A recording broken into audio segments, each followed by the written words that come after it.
I just found out I've been using my dishwasher wrong for 7 years, and honestly, I'm questioning my life choices, my intelligence, and maybe even my grasp of how modern society works. It all started innocently enough.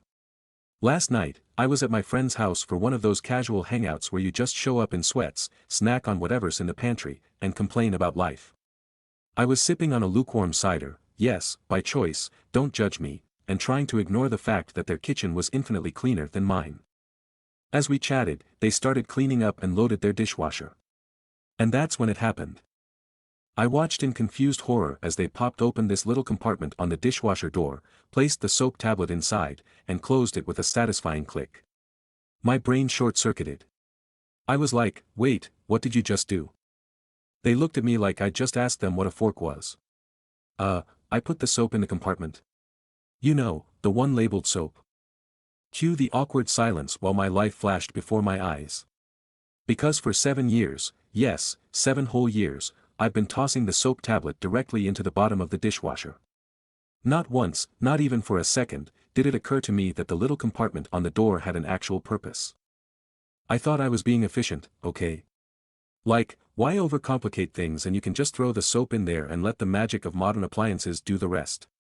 Except, spoiler alert, that's not how dishwashers work. Now, in hindsight, a lot of things make sense. Like, why my dishes were never actually clean. For years, I've been scraping off bits of food from washed plates and blaming it on the dishwasher itself. This thing's probably just old, I'd say, as if the dishwasher was the problem and not my complete and utter incompetence. But the kicker? I even Googled, why isn't my dishwasher working properly, once. Do you know what I did after reading the troubleshooting tips? Absolutely nothing. I skimmed through it, decided it was probably a water pressure issue, and went on my merry way. So there I was, standing in my friend's kitchen, having a full-blown existential crisis over a tiny compartment I'd ignored for nearly a decade. You mean the compartment actually does something? I asked, trying not to sound as stupid as I felt. They laughed. Like, full-on doubled over, tears in their eyes kind of laugh. And honestly, I deserved it. The worst part is, now that I know, it's not like I can quietly fix my mistake and move on. Oh no. I have to live with the knowledge that for 7 years, my dishwasher has been silently judging me. Every cycle, it was probably thinking, why does this human insist on making my life harder? When I got home, the first thing I did was open the dishwasher and stare at that little compartment, like it was some kind of mystical artifact. I even apologized to it. Out loud. Sorry for treating you like garbage for so long, I whispered, as if the dishwasher could hear me. And let me tell you, when I finally used it the right way, it was a revelation. My dishes came out spotless. Spotless. It was like seeing in HD for the first time. I actually felt proud, which is ridiculous considering it's the bare minimum of what a dishwasher is supposed to do. But this whole experience has left me wondering, what other basic things am I doing completely wrong? Am I unknowingly ruining my washing machine, too? Have I been misusing my oven? What if I've been microwaving my food wrong this entire time? So now I need to know, who else has been living a lie, and how did you discover it? Was it as humiliating as this? Because I could really use the solidarity right now. P.S. My friend hasn't let me live this down. Every time they see me, they greet me with, hey, dishwasher pro. Like, okay, we get it.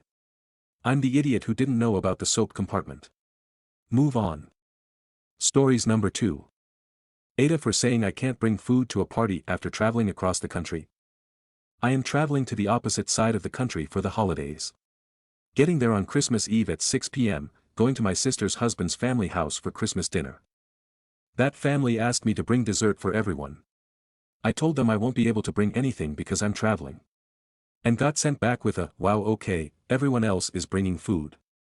They 100% know I'm traveling from far to be there. They also know what time I will be getting in. Aita for not going to get something in this time. Edit, I am flying.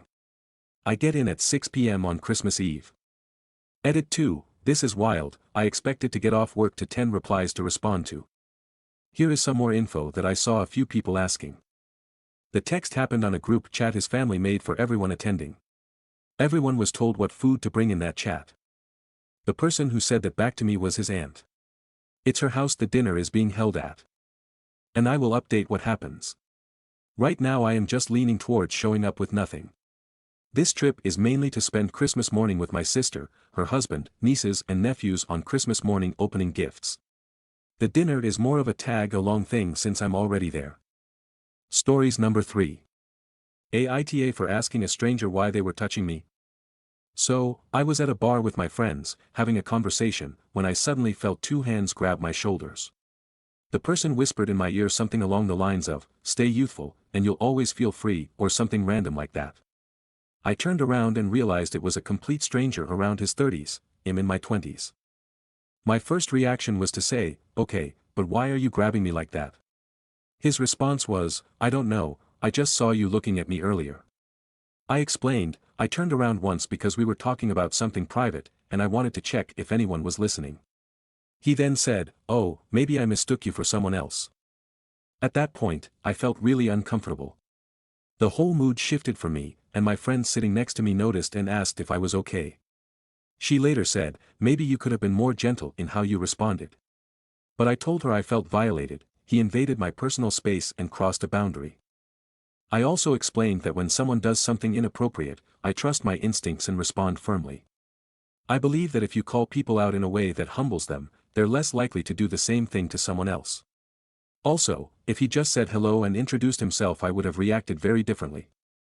Even though I stood up for myself, I felt awkward and weird afterward.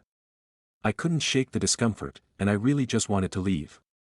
Now I'm questioning if I was too aggressive or if there's a better way to handle situations like this. Was I wrong for how I reacted? Stories number 4. My ex-girlfriend stole my emergency credit card and ran up a $3,000 bill. She says I owe it to her to get her back on her feet after we broke up. She also said she's not paying it back.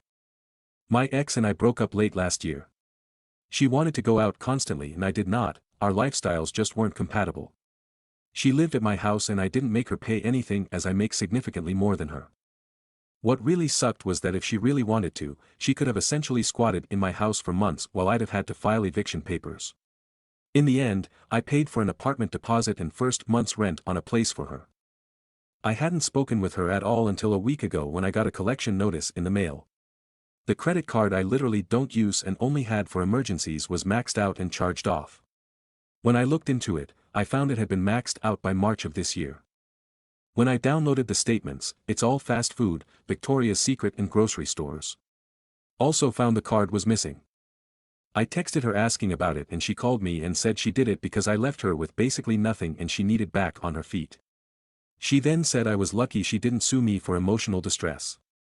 I hung up because she literally has sued coworkers, twice, and got settlements both times. I'm thinking of just going to the police and letting them deal with her. My credit score has dropped about 200 points in a year. Any other advice I might be missing? Edit, I filed the police report and I'm sending the information to the credit bureaus tonight. There were a lot of questions about her previous lawsuits, one was for harassment and the other for sexual harassment. They were both iffy cases but both businesses settled. I probably should have been watching my credit better. This was the first time in probably a year and a half that I even checked my credit. I heard back from the investigator on my case on Friday. He did a remarkable job from what it sounds like. She confessed to him that she only used my credit card for essentials, and then said she also used it at Victoria's Secret.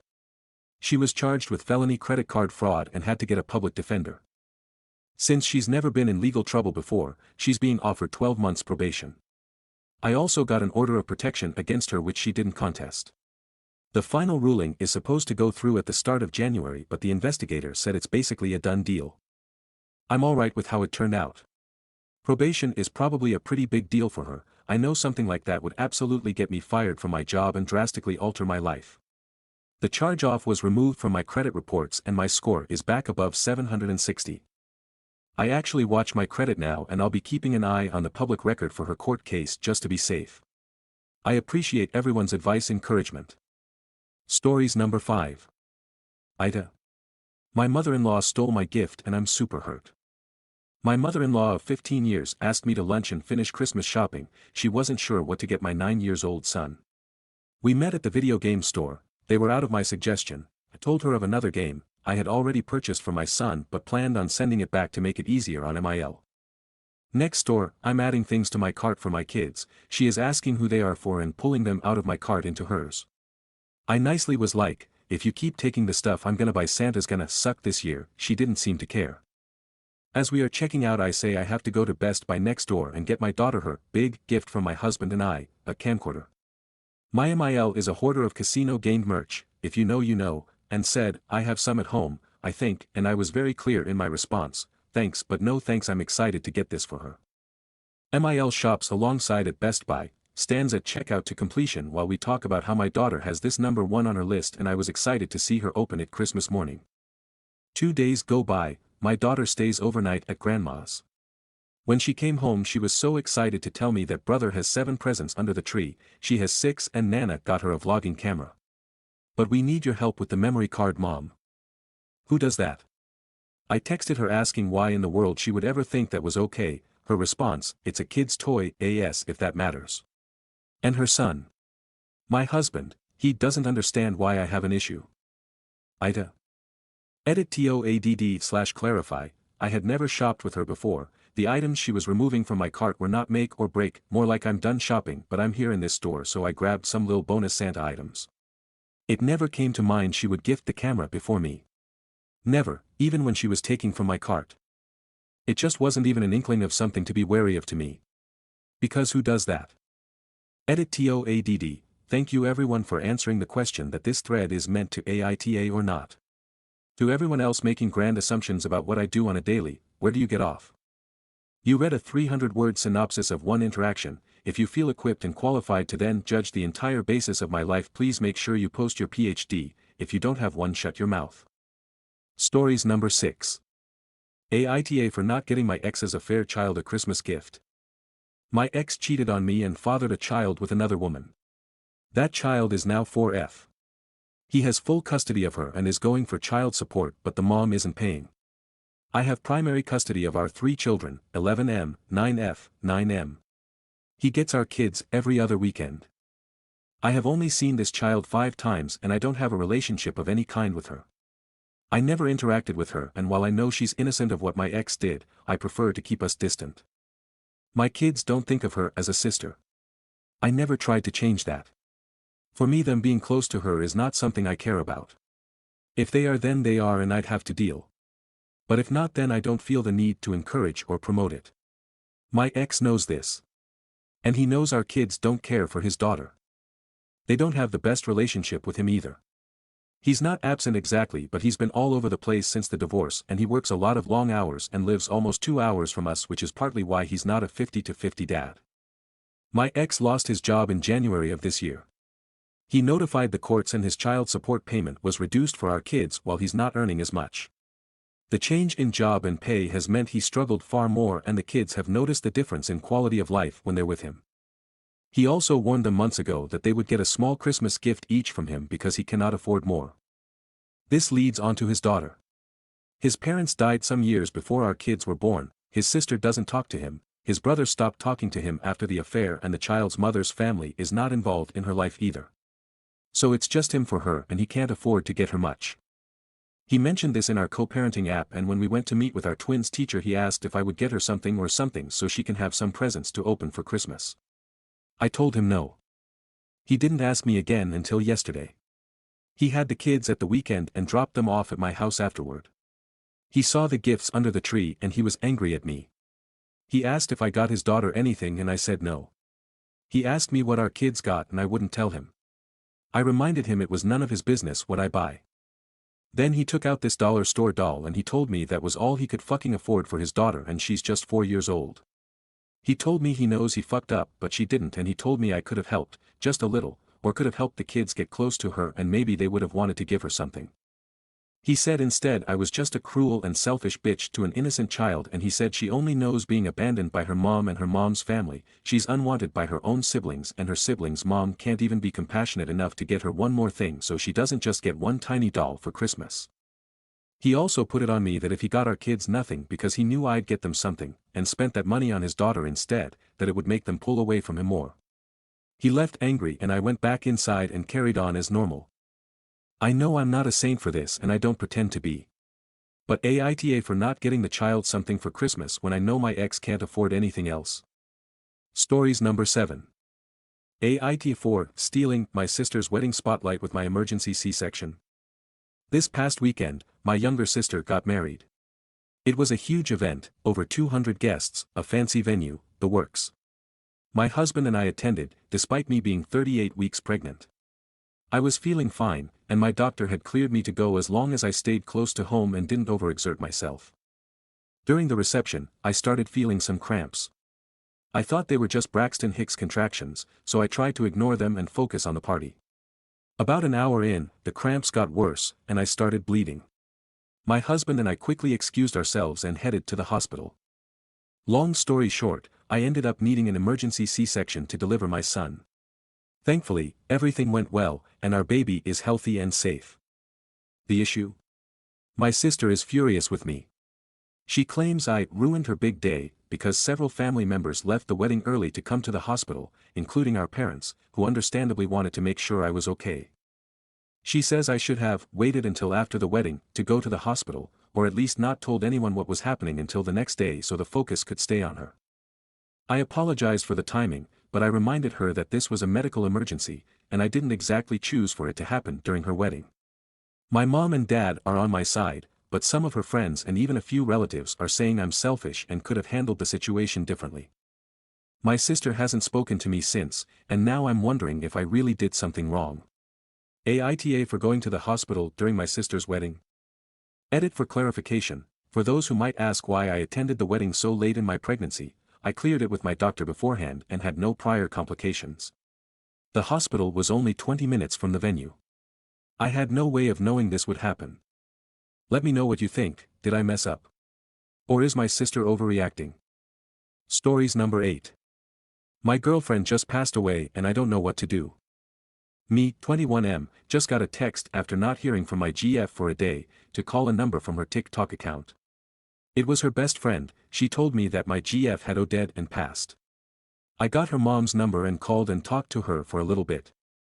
OFC, I've been crying but I feel numb and it doesn't even feel real. I just talked to her at 2 p.m. on Saturday. It happened that night. With a friend I told her she shouldn't be hanging around. I told her I wasn't going to tell her outright she didn't need to be hanging out with her because I didn't want to be controlling, because I've been called that in the past, so I'm trying to work on it, but she hung out with her Saturday night and OD'd taking Molly. I assume it was laced because everything this friend gets is laced, as she OD'd herself not even a month ago. I'm so broken up and I've got all my friends with me helping me through it, but I really don't know what to do. She was 19 and had her whole life ahead of her. I loved her so much and she loved me. She put a card in my stocking and I opened it tonight. It broke my heart. I really wanted to spend my life with her and now I don't know where to go. She was my rock, she helped me get through so much. Stories number 9. Just got out of prison and owe so much money. I went to college and graduated but went to prison soon after about 18 months ago. I just got out on parole and am looking at the aftermath of my finances. I'm getting so many letters and calls from so many different companies I don't know where to even begin. I know I had 3 credit cards, 2 from Wells Fargo and 1 from Capital One. Apparently Capital One sold off my debt a while back but Wells Fargo still has mine. Student loans are all over the place. I know I took out some personal loans through Discover but I'm lost as who are all the companies, or just one company, that holds all my regular student debt from the university. I know at some point my loans started coming through another federal company cause of some changes in law, but I'm completely lost. I just got a big OL pink letter saying my student loans are about to default. While I was in prison, some student loan company found me and sent me a letter and I was able to defer it for a year, but that time has passed a few months ago. Right now I'm jobless and am crashing at a friend's house, but I'm aware of how serious a student loan default is.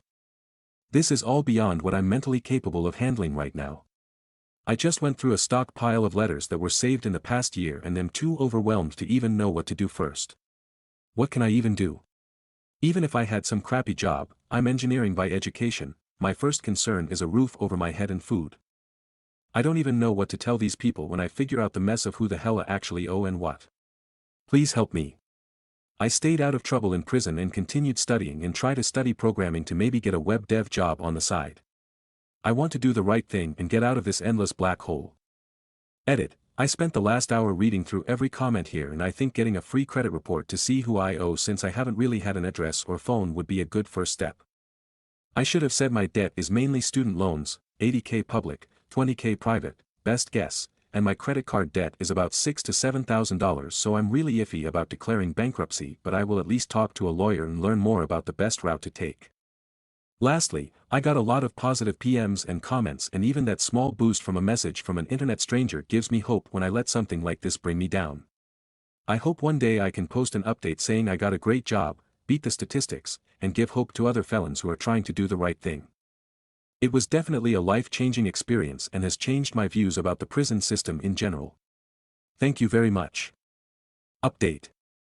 It's been a year since I got out of prison and thought about updating for a few months but wanted everything to be absolutely settled before I did. I ended up moving to a more tech-friendly city and the job search was still rough. I actually got a job offer 2 weeks after moving and was so excited to start. They asked about my background and I was totally honest with them. After some discussion, they still wanted to hire me, but then a few days later I got a call saying HR wouldn't allow it. I was pretty beat up. Over the next few months I got a few interviews and even job offers, but any time the background check came up I was denied. The only thing worse than not having a job is knowing you have the skills to get hired but something like this holds you back. I'm not going to lie and say it was easy. I broke down some nights but picked myself back up the next day and put out my application again. I worked at a restaurant to make some kind of money and it was rough. I was coming home with $10 sometimes and wondered if this was really going to be my life. I continued to get calls from debt collectors but ignored them every time. In the end of September I was having a particularly rough week, making no money at work, serving tables, and had a job interview lined up. I didn't really have much hope for this job but figured screw it. Later that day they told me I had the job, but at that point it didn't even bring me excitement as I've heard that line before.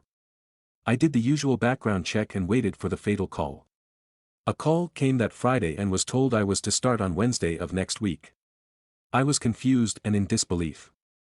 Every day for a few weeks I expected someone to call me or pull me to the side work and tell me there's been a mistake. For the first 3 months I never even brung anything to put on my desk because I figured it was any moment now. I worked there making more in 1 week sitting at a desk doing what I love to do than I was busting my butt for an entire month at a restaurant.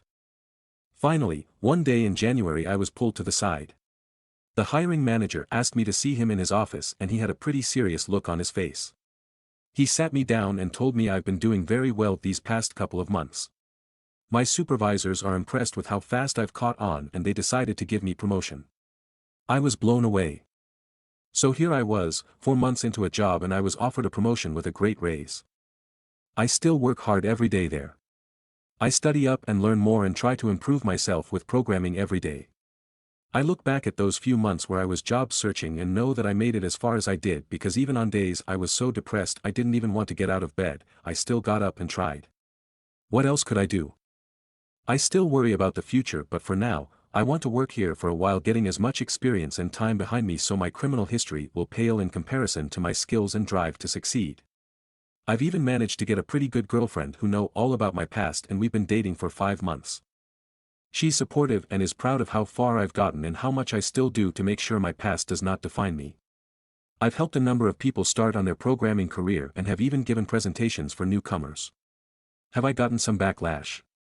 Yes, but screw those people. As for my loans, I've saved up an emergency fund for 6 months and as of 2 weeks ago, I paid the last bit I owe on my credit card. I still have a mountain of student debt but I pay it off bit by bit. I don't get any more calls about money I owe and well, life is alright. I hope anyone who is in a similar situation as me can look at this and know, someone in the same boat as you has made it through and succeeded. TLDR, hard work and perseverance pays off. Stories number 10. I might run into the person whose life I ruined at a work event. Almost a decade ago, I found out my fiancé, who I had been with for many years, was still with Sarah, the woman he had been dating for years before we got together, the one he told me he had broken up with to date me. It broke my heart and horrified me. I was, in my eyes, essentially his mistress for the entirety of our relationship, and because I did not question certain things enough, I had allowed him to cheat on her with me. I decided shortly after I found out to go to Sarah's house and tell her the truth. It went about as well as you'd expect. After she initially opened the door, I quickly and succinctly word vomited his betrayal, my existence, the seriousness of our relationship, and how I never knew about their continued relationship until a few days earlier. I then told her I was done with him, would have never dated him if I had known he was still with her, and thought she had the right to know what had been going on. She said nothing, seemingly stunned more than anything. After a long pause, she slowly closed the door in my face. I did email her once more after that to give her my contact information and offer to answer any questions she might have, because I certainly had a ton of questions about how so many years of my life were a lie, but she never reached out and I didn't want her to feel like I was harassing her, so I left it alone after that. The last I heard, she and my ex had parted ways immediately afterward and she moved to a neighboring state in a field unrelated to her previous business. Let's say that previous business was teapot design. She was a locally renowned teapot designer, which doesn't pay great, but she had tried hard for years to make it a profitable profession. And in one fell swoop it ended because my ex had stepped out of his relationship with her for one with me. Fast forward to the present day. I am now working a prestigious dream job at a vaguely tear-related organization in the very Mayberry-esque small town that my ex and Sarah had lived in. Their old house is a short walk away from my new workplace. I have no fears that anyone in town knows of my involvement with her ex. She was a presence in the community and he was not, and they did a lot of things very independently of each other, so I actually doubt many people in town even knew my ex really existed. The sale of their house and her business happened so quickly that a lot of people locally didn't even know she had left for months after she had gone. He moved away at the same time. However, people in the area still know Sarah and remember her skills as a teapot designer fondly. A few weeks ago I was meeting with a board member of mine over a tear-related project complete with a gala and on-site teapot designing station. He mentioned the possibility of bringing notable teapot designers into work during the party to add to the experience and specifically name-dropped Sarah. I was very much caught off guard, and tried to recover by casually asking, "Oh, I thought she had moved out of state a few years back." And then that's when I got to hear my board member give me the Spark Notes version of what I already knew. Yeah, things didn't work out with the guy she was dating, he was cheating on her, and she left. But she still comes back from time to time. She's giving some design classes at local nonprofit in a few months. The proposed gala may not happen. This board member tends to come up with grand ideas that don't always pan out, or may not happen in the way my board member pictured it. However, the whole interaction has sent me spiraling and unlocked a new fear in me, meeting the person whose personal and professional life I ruined in my work setting. If my board member's plan does go through, and a gala is organized with Sarah in attendance, what should I do? In my role at this organization, I'm most likely going to be in some form of contact with her at such an event. My last name has changed since we met, but she will probably still recognize my face despite the fact that I've aged a bit since our only face-to-face interaction. I also have no idea how she feels about me after all this time. I don't know if she blames me for what happened and harbors resentment towards me. From the little I know of her, I don't think she would cause a scene, but I simply do not know. Should I pretend I'm just meeting her for the first time? Do I have a responsibility to share the situation with my board member and my boss in case something happens during any interaction with her, or to get them to help me stay away from her? Should I just try my best to just avoid her without explanation to anyone? I never thought I'd have to deal with my ex's ex in a workplace setting. The relationship with my ex was very traumatic, and not just because of what happened to Sarah. It took me years of therapy to deal with the fallout of that relationship. This new potential situation is giving me nightmares. Update. I want to thank everyone who took the time to comment on my post. I especially thank everyone who spoke with kindness to me about my situation. I obviously still hold much shame for my role in this torrid love triangle. I was catastrophizing and projecting. I assumed this incident had damaged her as much as it damaged me, and the bulk of the comments got me to actually thinking that maybe none of this was a big deal to her at all, especially not after 10 years. So I decided to let it go.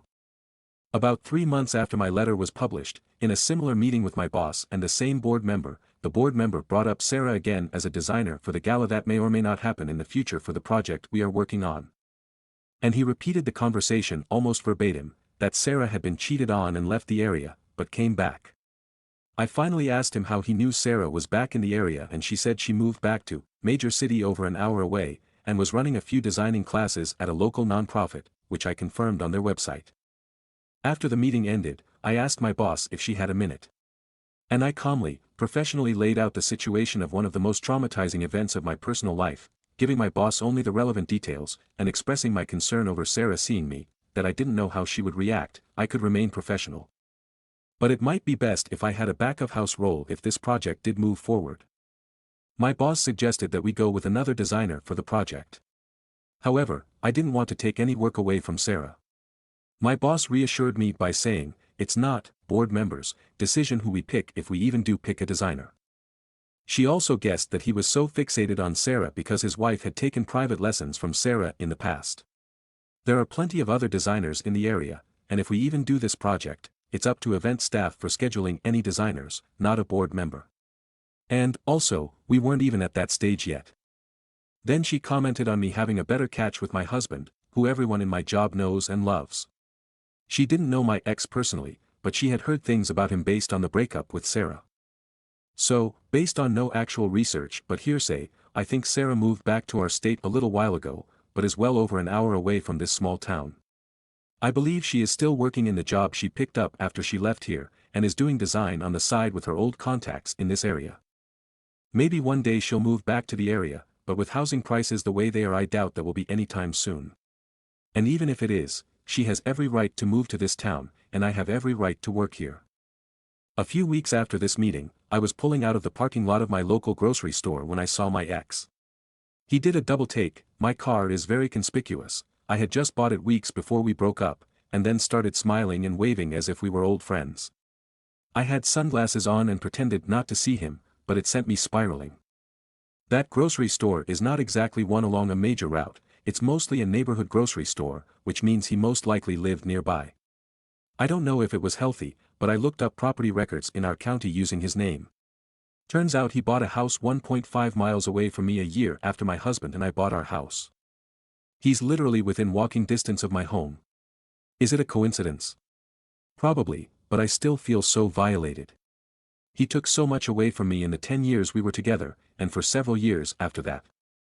He chased me out of a non-profit I loved that we both volunteered at because he wouldn't leave me alone to do my own thing there, kept trying to be friends, and kissed me when we were doing a task alone. My response was to slap him. He has shown up to 2 previous workplaces under the guise of conducting business, so I couldn't kick him out.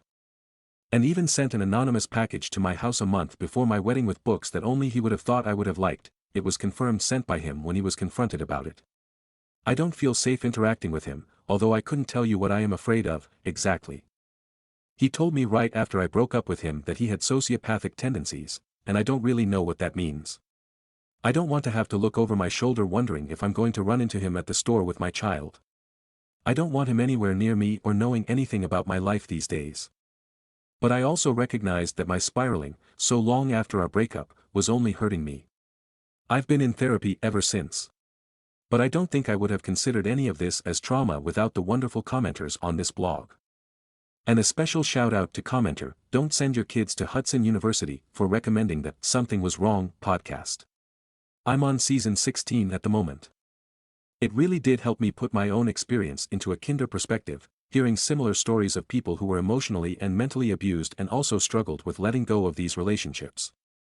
So, still feeling lots of shame about the situation and now aware that a man with sociopathic tendencies who thinks he did nothing wrong to me lives less than a 5K race away from me, but I'm trying to navigate through it. Stories number 11. Aita for not letting my baby's father be in the delivery room after he cheated. I 24F recently divorced my ex-husband 26F after he cheated with his work wife, Sandy, on a trip. I was pregnant with his baby after he cheated. Anyway, he said that he wanted a divorce because Sandy is also pregnant and doesn't want to raise his poor ex-wife's daughter. The thing is, Sandy is more financially stable, as her family is rich. And my family isn't. Anyway, I recently gave birth to my beautiful baby girl Rose.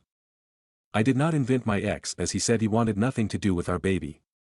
It turned out Sandy got pregnant with another guy's baby and left him for the other guy. Right as I went into the delivery room with my mum holding my hand, my ex burst through the door demanding he go with me into the delivery room instead of my mum. I was in a lot of pain and yelled at him to leave, and he told me, "Don't raise your voice at me." The nurse next to me called hospital security and they escorted him out. After I gave birth the next day, I was discharged from the hospital and got home to my phone being bombarded with text messages from my MIL saying that I should have let him in and that he was trying and that I'm an a-hole. I calmly blocked her. But my dad said that I should have let him in so that my daughter has a father figure. I don't think she needs one, but it's got me thinking Ida should have I let him in. Stories number 12. Ada for enforcing rules to family secret Santa. Every year we do a family secret Santa with my siblings and our significant others. This year, my son is 19 and his so is 20, so we decided to include them in the festivities. So it was brought to my attention that my brother's GF, who is very religious and politically opinionated, got my son so in this exchange. My son so is trans/gender fluid, non-religious, and has opposite political beliefs as my brother's GF, so what was brought to my attention is that my brother's GF is planning on gifting my son so a Bible. I just think this is so inappropriate and will put a wedge between my son and the rest of the family and make his so feel unwelcome and judged. I could see them never wanting to attend a family gathering again after this. So I'm planning on sending a group text to everyone in the exchange specifying that these gifts are to not be religious or political in nature unless the receiving person specifically expressed wanting that type of gift, and I plan on saying something about if this rule is broken, that person won't be allowed to participate in the exchange in future years. Edit to update. Thank you everyone for your input, it's helped me figure out how to handle this situation. Some people have made comments about if I send a group text I'd be involving people who don't need to be involved. I just want to specify that everyone who would be receiving the group text already knows about this situation. I was the last person to hear about it besides my son and his so. I want the rule to apply to everyone, not just specifically her, so that's why I want to send it to everyone involved. It's been suggested to switch names with her or to have every pick new names. We are 3 days away from the exchange and everyone has already bought gifts for their person. My sisters have said they were planning to buy a backup gift to give my sons so just in case they are gifted this or something similar. I want to talk to my son about this just to make him and his so aware and so they know how many of us won't tolerate it. I would hate for them to be blindsided and feel unwelcome or judged because of it. Here is what I've drafted and plan on sending it out once I talk to my son about the situation. Something has been brought to my attention involving the Secret Santa exchange and I want to make the ground rules clear. These gifts are to not be political or religious in nature unless the person has specifically expressed this is what they want. This gift exchange is about getting something for someone they will enjoy. If you are unsure of what to get your person, ask another family member and we will be happy to help you. Thanks, see you all on Christmas. New update. So after talking with my son about the situation and warning him to prepare so for the possibility of this gift, I sent this message to everyone involved in the gift exchange. I want to make the ground rules clear with the family secret Santa gift exchange. These gifts are not to be political or religious in nature unless the person has specifically expressed this is what they want. This gift exchange is about getting a gift for someone that they will enjoy. If you are unsure of what to get your person, ask another family member and we will be happy to help you. Thanks, see you all on Christmas. Everyone thumbs up the message including brothers GF. Maybe 10 minutes later I got a message from my mom, who isn't in the gift exchange. So she wasn't included in my group text, saying, so what do you celebrate for Christmas? And I responded, family. Then she responded that it's sad I celebrate family and I should be celebrating Jesus and so on and so forth, said family comes and goes but Jesus is always there. Then asked what my beliefs are. I told her my beliefs are no one's business but my own, and I know that time with family isn't guaranteed so I want to celebrate with them while I'm able to. I added that I'm glad she has her reason for celebrating, I respect that and would never tell her otherwise. She told me she will continue to pray for me. So this got dramatic. My sister was getting way more messages from my mom about this and ended up having to temporarily block my mom because she wouldn't stop when she was asking her to. My mom kinda left me alone after saying she'd pray for me, but I also didn't show interest in having an emotional fight about it. We will see how Christmas goes. Stories number 13. Aita for cutting off my sister and telling her she's no longer welcome in my house after threatening to sue me. So I, 26F, have a sister, 31F, let's call her Jane. Jane is not my bio sister but we grew up in the same household. For as long as I can remember Jane has had this victim mentality. Mom died when she was young, dad was never in the picture but my mom her aunt godmother took her in. She lived with us for 13 years before she got married and moved to Idaho with her husband. We never had the best relationship growing up but I assumed it was just sibling rivalry and we would grow out of it like me and my baby sister, 25F. My mom passed away in 2020 and Jane thought it was only right that she inherits my mom's engagement ring even after declaring at the funeral that my mom was not her mom, just a woman who helped raise her. I then moved back into my parents' home because I felt bad for my dad and didn't want him to be alone. After converting the top floor of our 3-story home into a mini apartment for myself, Jane raised concerns that there would be no space for her to come home to during Christmases. But we made do. My dad recently paid off the home and signed the deed over to me under the condition that he live there rent-free until he dies, since I had been helping him pay the mortgage and would continue to pay the taxes on the home. I dismantled the apartment on the 3rd floor, making it once again a 5-bedroom home. However, 2 of the bedrooms my sisters used to occupy are now a walk-in closet and a room for my dogs. I added a pool, a new bathroom, renovated the kitchen and turned the basement into a bar lounge area. Once this was completed, Jane asked me how we would split the sale of the home. I was confused as to what she meant. I was not selling my home. She stated that since my dad paid it off, that when he died that house would go to all of us and we should just get ahead and sell the property now. I told her I was not selling and that my dad signed it over to me. She then said she would call someone to appraise the home and I would then have to buy her and my little sister out. When I told her again that I owned the home, I was not selling and she wasn't getting any money, she threatened to sue me. I told her to leave. A few weeks later she called my dad to ask what the plans were for Christmas and if I was going to be staying in a hotel, since I could not be cordial. My dad told her I would not be staying in a hotel, but she was still welcome to come and stay with us. I politely informed him that she nor her family were welcome to stay, and if he needed to stay with her over the holidays he could also stay in a hotel. Now she's called my whole family and gone on a campaign of how evil I am for doing this over the holidays. Most of my family agrees with her except a few who do not want to be involved, saying that she only said she'd sue me out of anger after realizing something else was taken from her.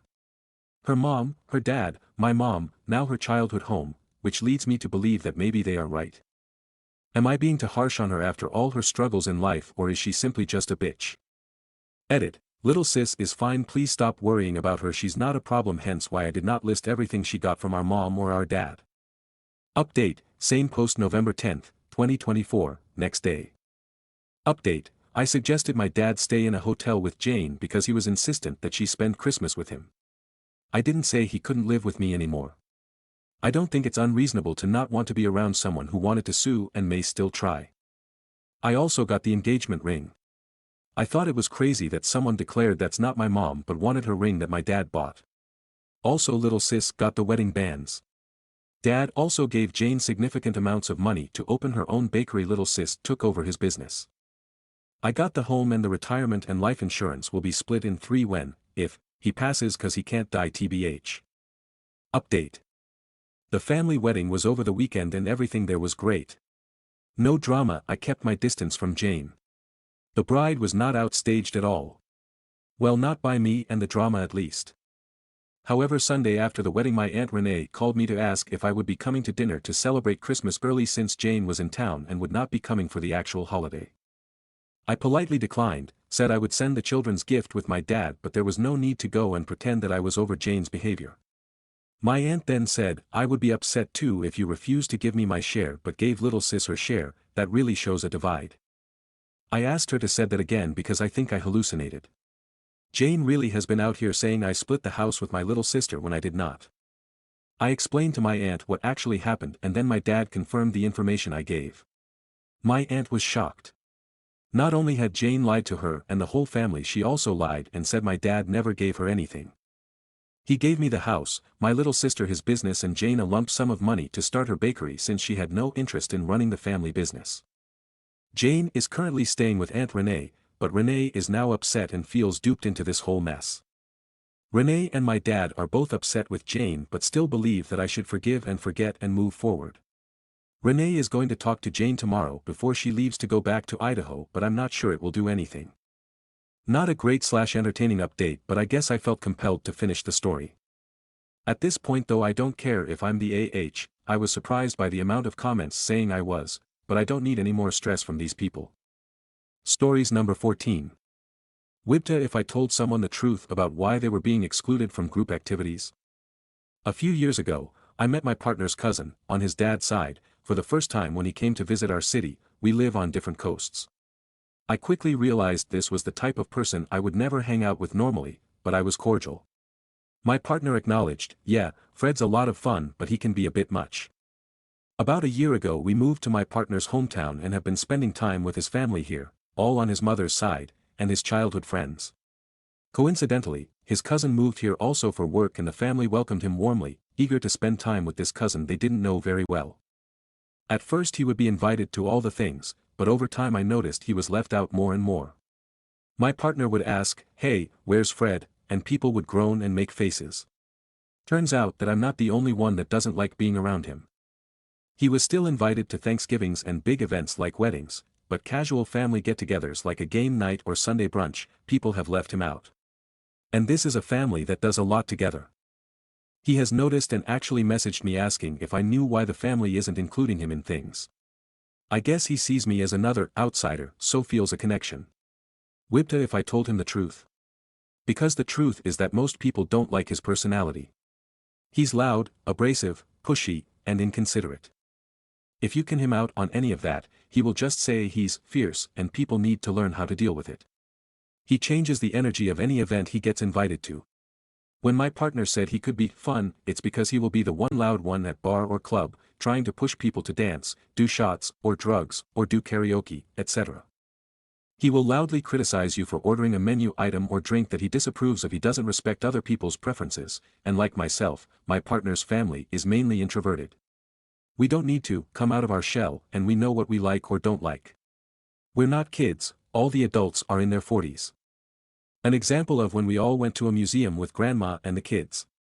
There was a very cool sculpture that had a rope and a sign around it to keep people from getting too close. He wanted a group selfie and insisted we duck under the rope to get it. None of us were comfortable with that but he kept insisting. A few of us started to walk away and he called us P*****cease. And then he laughed it off cause he sees that behavior as him being edgy and charming. Last time I was out with him, he sent back his drink order twice because, sweetheart, this isn't how I like my old-fashioned. On top of that, he's often 45 plus minutes late to everything. I don't know how to answer his question except with the truth. Your personality and behavior just doesn't mesh well with most people and we just don't enjoy having you around. So whipta if I do. Or should I just say that I don't know? Stories number 15. Aita for getting my sister chocolate for Christmas after she hasn't put any effort into my gifts. Throwaway because my siblings follow my main account. I, 18NB, am getting my sister, 15F, a chocolate box for Christmas this year because for years now she has not bothered with my gifts at all, Christmas or birthday. Usually she gives me stuff she's been gifted in the past like bath bombs or makeup which I can't use due to skin irritation and also feeling gender dysphoria when I wear makeup. She is well aware of this as I politely tell her when I open the presents. She doesn't have a job and therefore no income which she uses as an excuse despite the fact our parents give her quite a bit of money to buy people gifts for Christmas and birthdays. Last Christmas, she got our stepsister the dress and book she had asked for whereas I got an eyeshadow palette that I had seen her using the week prior and a notebook I had given her for school which she hadn't used. I thanked her for it but later reminded her that I couldn't use the makeup. She shrugged and said, well at least I got you something. What upsets me the most is our dad has a whole thing about us getting gifts for relatives that have a lot of thought and meaning.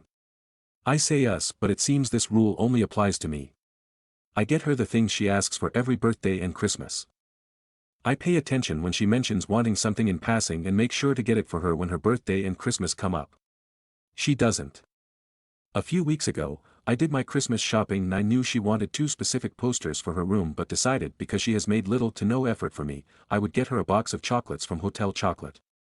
I got a type of box she has said she likes in the past though just because I didn't want to be an utter jerk.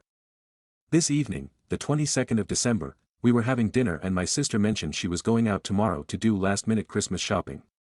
I said, are you actually going to get me something you've never owned this year, as a joke which I realize I shouldn't have. She said, what's that supposed to mean? And I mentioned how she never puts effort into any of my gifts where I always do. Then I said, well, as I always did, which was a bit of a dick move on my part. She asked me what I meant and kept demanding to know what I got her for Christmas despite me telling her it would ruin the surprise. Our dad chimed in and demanded to know what I got her so I said, a chocolate box from Hotel Chocolate. She went off at me saying that she didn't want a chocolate box, she wanted posters and I responded, you never bother with my gifts, why should I do the same? My dad is saying I need to go out tomorrow and my sister is calling me selfish and ungrateful. I feel quite childish and have apologized to her but she doesn't care. I just want to know Aita for getting her a chocolate box for Christmas. Stories number 16. My 33F husband, 34F pregnant mistress, 28F, begged me to leave him and I refused. Where do I go from here? Google sent me here because I need to let this out. I don't even know what she qualifies as, if mistress is fitting or not. It was a drunken one-night mistake, my husband's words. They run in the same work circles and field but don't work together. My husband was dropped off at our house 2 months ago drunk off his ass after a company event. He was crying and out of it, blabbering about nonsensical things. I tried sobering him up, but his legs couldn't even support him, and I couldn't drag him to the couch, so he slept it off on the ground and the next day he confessed to everything. He was crying and I've only seen him cry a handful of times in all our years of marriage and he said that everything was foggy, and he doesn't remember much but that he slept with her. I won't type in my reaction because I can only describe it as violent. Not physically but I unloaded on him and sobbed and screamed and then lied to our kids after it woke them up. We tested him for drugs because what he was describing, foggy memory / didn't drink that much etc., was assault and as awful as it is, I felt a little bit of relief that it might have been and that he hadn't willingly cheated on me but there was no trace of drugs in his system. The past 2 months have been brutal on us but we're slowly working on us in therapy. Some may call it weak that I didn't divorce him, but I just can't bring myself to do it and believe me I thought about it a lot. He hadn't had contact with her since that night up until she got his number and sent him a picture of her blood work a few days ago. She's pregnant and is asking him to meet up. That sent us into another spiral, but we agreed that I would meet her because there's an innocent life on the line. I wish I can say she's awful and I hate myself for this but under different circumstances, her and I would have been good friends. She seemed ashamed and honestly looked lost. She's not that much younger than my husband and I, we're 33 and 34 and she's 28 but grew up sheltered by her religious parents, not that it's an excuse but from what she said. I asked her what she was going to do with the baby and she got quiet. I don't know what I thought she was going to say but it certainly wasn't her asking me to leave him. She said that once her BF finds out he'll leave her and her parents will cut her off for having a bastard baby and that she can't do it on her own and that I'll get a nice settlement and start fresh. I laughed. God help me but I laughed harder than I thought I could while she started crying. These past 2 months have been testing my sanity, and I don't have that much left in me. Once I calmed down I told her that I will not leave him. If she wants to have the baby, we'll figure out support and custody but that was about it. She started crying harder in the middle of the cafe but hell, we were already getting looks from my unhinged laughing and begged me to leave him. I told her I won't. My husband and I have been together since I was 14 and he was 15. We stuck together through high school, got engaged and married throughout our BAs and masters, have 2 beautiful kids and we're trying for more and I won't throw that all away just because she spread her legs and he fucked her once. He's all I've ever known, I don't fucking remember a life without him in it. And let's say I agreed to leave him then what? He'll marry her and she'll take over my life and be in my kids' lives raising them half of the time. I didn't let her get a word in and I was crying by the time I was done with my rant, and I left her there, she's sobbing too.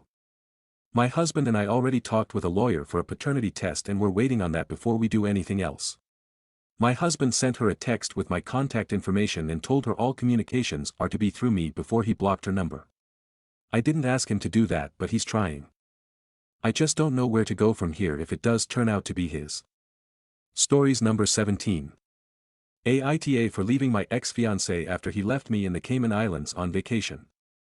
My ex-fiancé and I were together for just under 3 years. When we first got together, he was in a tough spot, homeless with twin kids. I let him move into my 1-bedroom apartment, even though it was a huge inconvenience for me.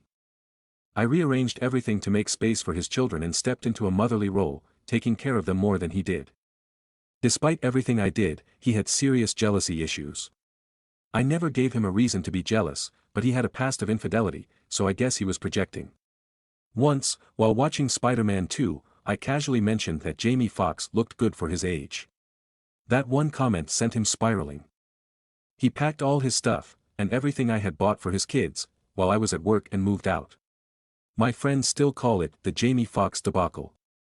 We eventually made amends and stayed together for 2 more years. In April of that year, he proposed, and shortly after, I found out I was pregnant. We were both excited about welcoming our baby girl, but in my 2nd trimester, I miscarried. I was devastated. While I was grieving, he said something that broke me: "It's not hard for me because I already have a son and daughter." A month later, We went on a family vacation to the Cayman Islands for my parents' 25th wedding anniversary. My parents paid for everything: flights, the Airbnb, groceries. All we had to cover were excursions and alcohol. On day 3 of the trip, out of nowhere, he accused me of cheating while I was pregnant. As awful as that was, the next day was worse. My family and I went snorkeling, but we ended up taking my parents back to the house early because my mom had a migraine. That left my fiancée, my sister, her boyfriend, my youngest sister, 15 at the time, and me. While the rest of us swam, the guys were having drinks at the bar. When we returned, my fiancé started complaining about how he couldn't even afford a haircut, despite recently getting a promotion to $85,000 per year. I playfully joked, "It's not like he can't afford it, he just likes my haircuts better." He completely lost it. He yelled at me, stormed off, and disappeared for an hour. When we finally found him, he drove us back to the Airbnb like a maniac. Everyone in the car, including my little sister, was terrified. Back at the house, he threw a tantrum, slamming doors, huffing, and yelling at my parents. I begged everyone to calm down, but the situation escalated. That night, he bought a $700 last-minute plane ticket home and left in the middle of the night without a word. Yes, the man who couldn't afford a haircut managed to buy a ticket on a whim. When we got back home, I tried to hold the relationship together because I wanted it to work so badly. But eventually, I realized I had to leave. I weaned myself off his kids and forced him to be their parent again. So, Reddit. Aita for leaving him. I gave everything to this relationship, ignored countless red flags, and sacrificed my own well-being.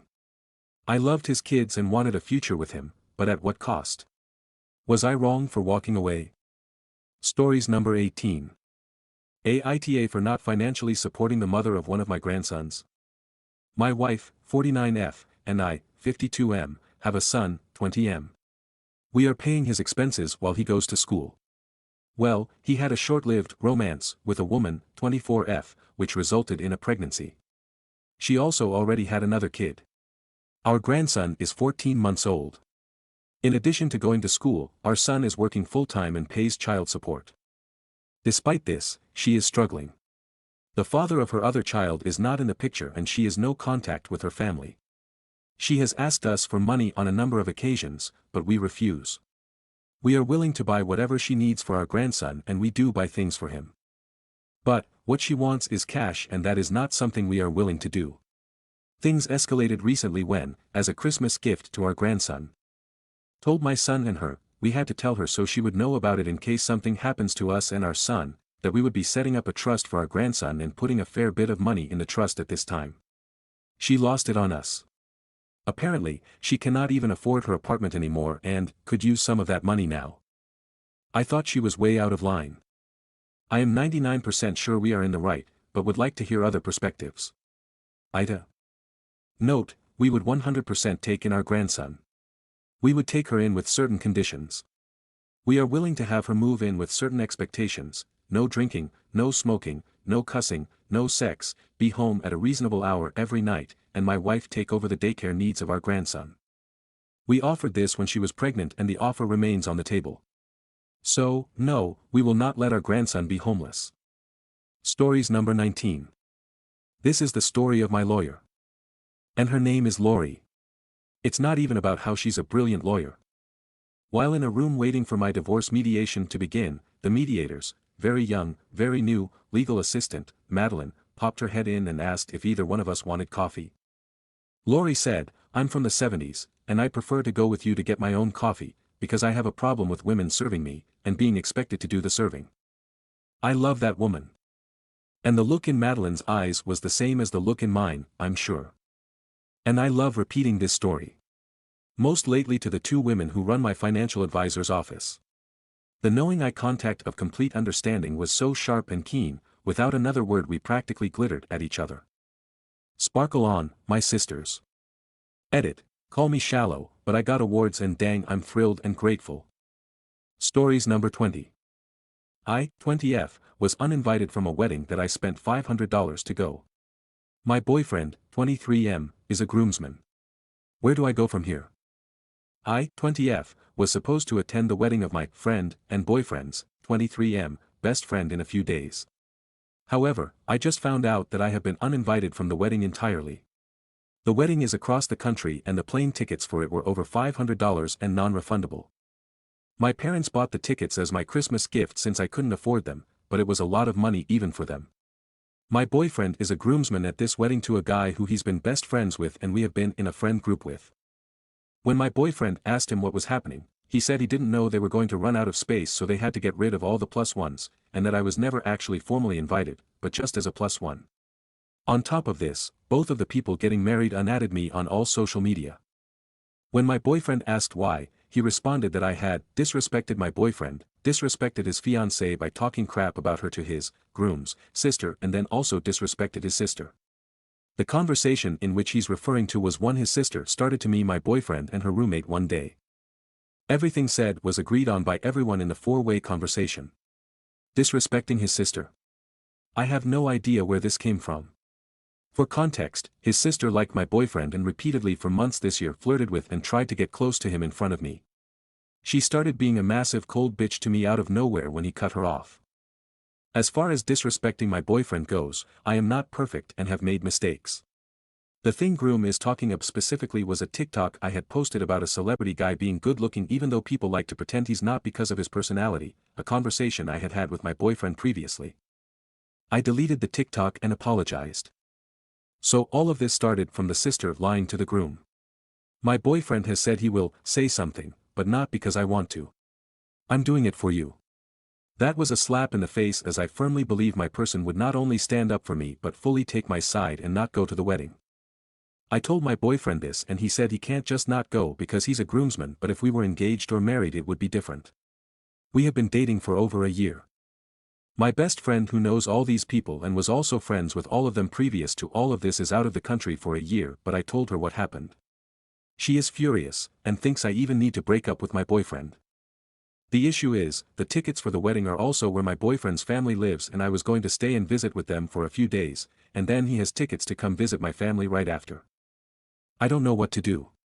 I am pretty hurt. I wanted nothing more than to have a nice holiday with my family and the man I loved, but I don't know what to do anymore, and it has been destroying me.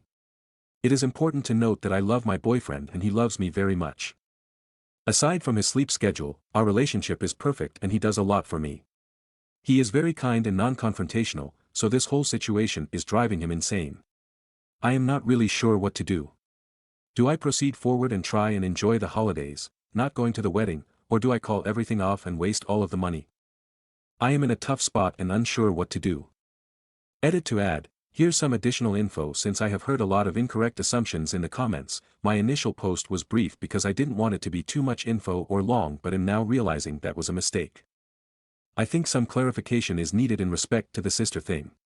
We were long distance over the summer when we were home from university. He lives nowhere near the sister, he was only at school 2 weeks before me and in that time she was flirting with him which he did not realize or shut down. Over the summer I didn't communicate with him much because I had a lot of things happen in my life including one of my best friends take her own life. Because of this I was very distant and didn't even call him much.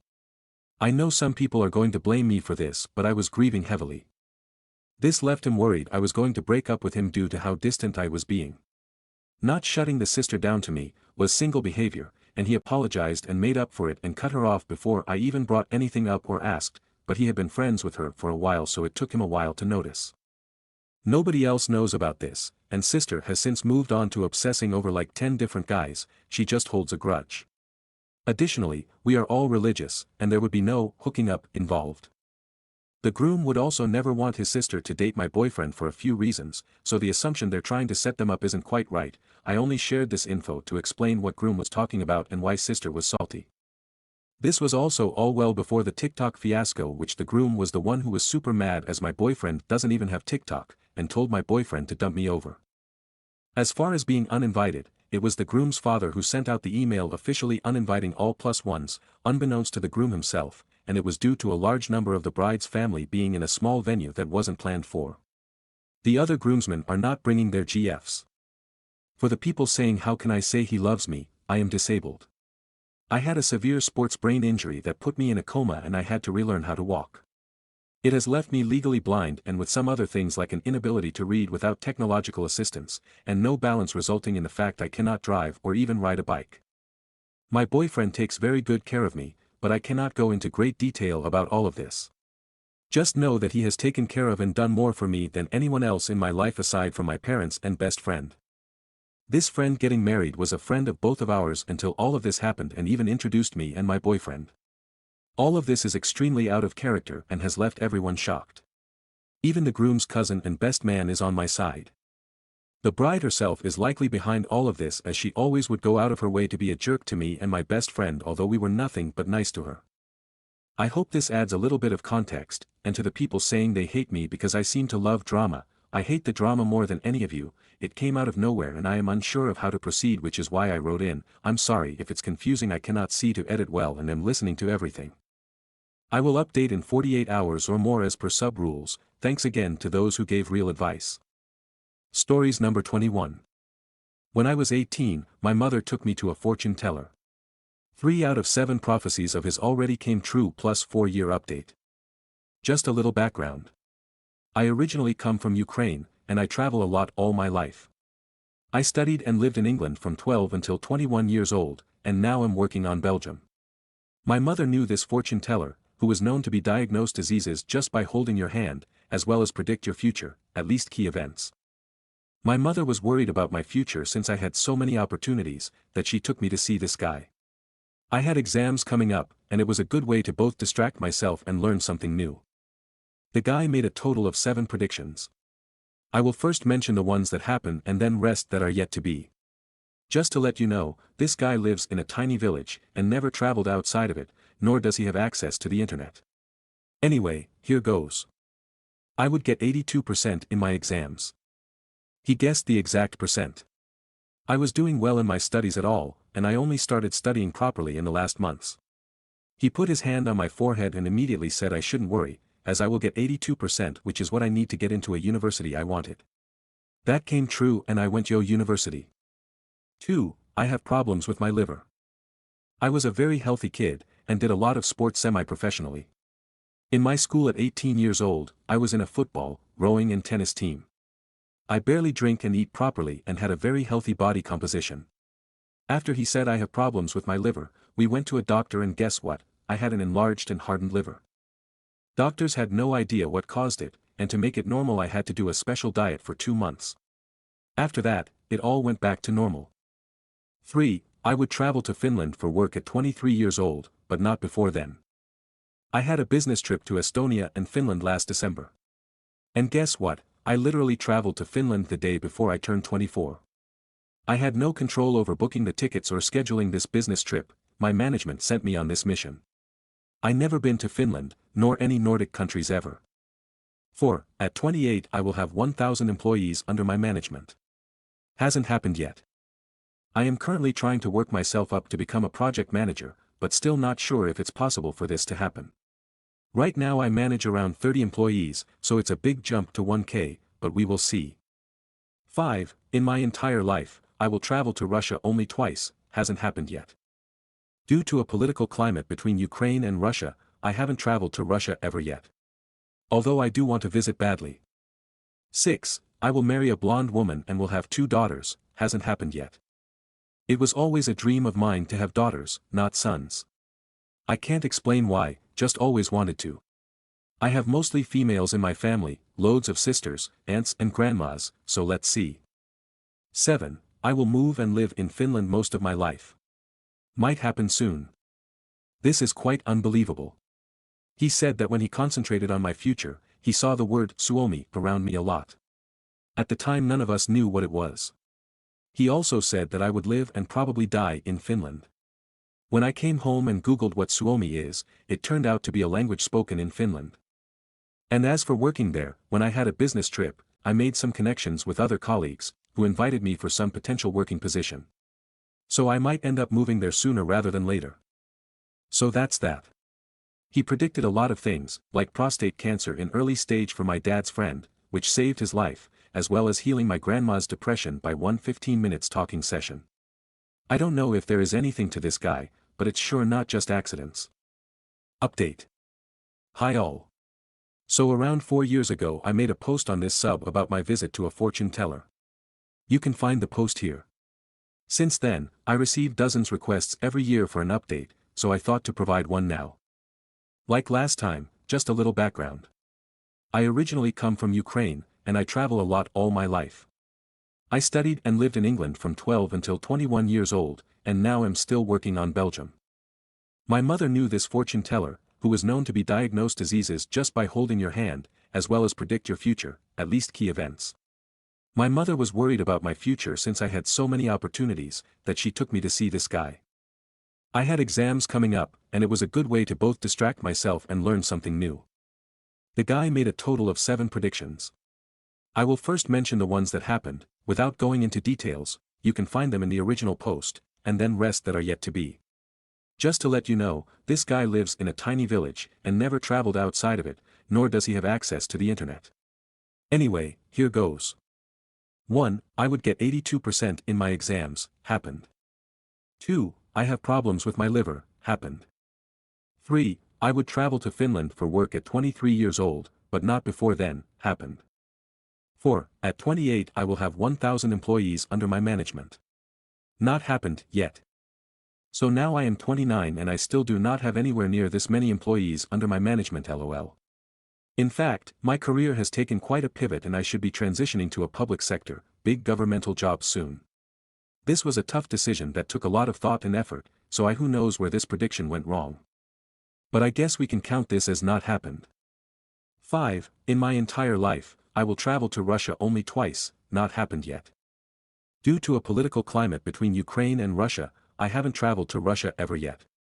I would like to one day, but who knows with the ongoing war. 6. I will marry a blonde woman and will have 2 daughters, pretty much happened. So, long and behold, I married a blonde woman and have 1 daughter so far.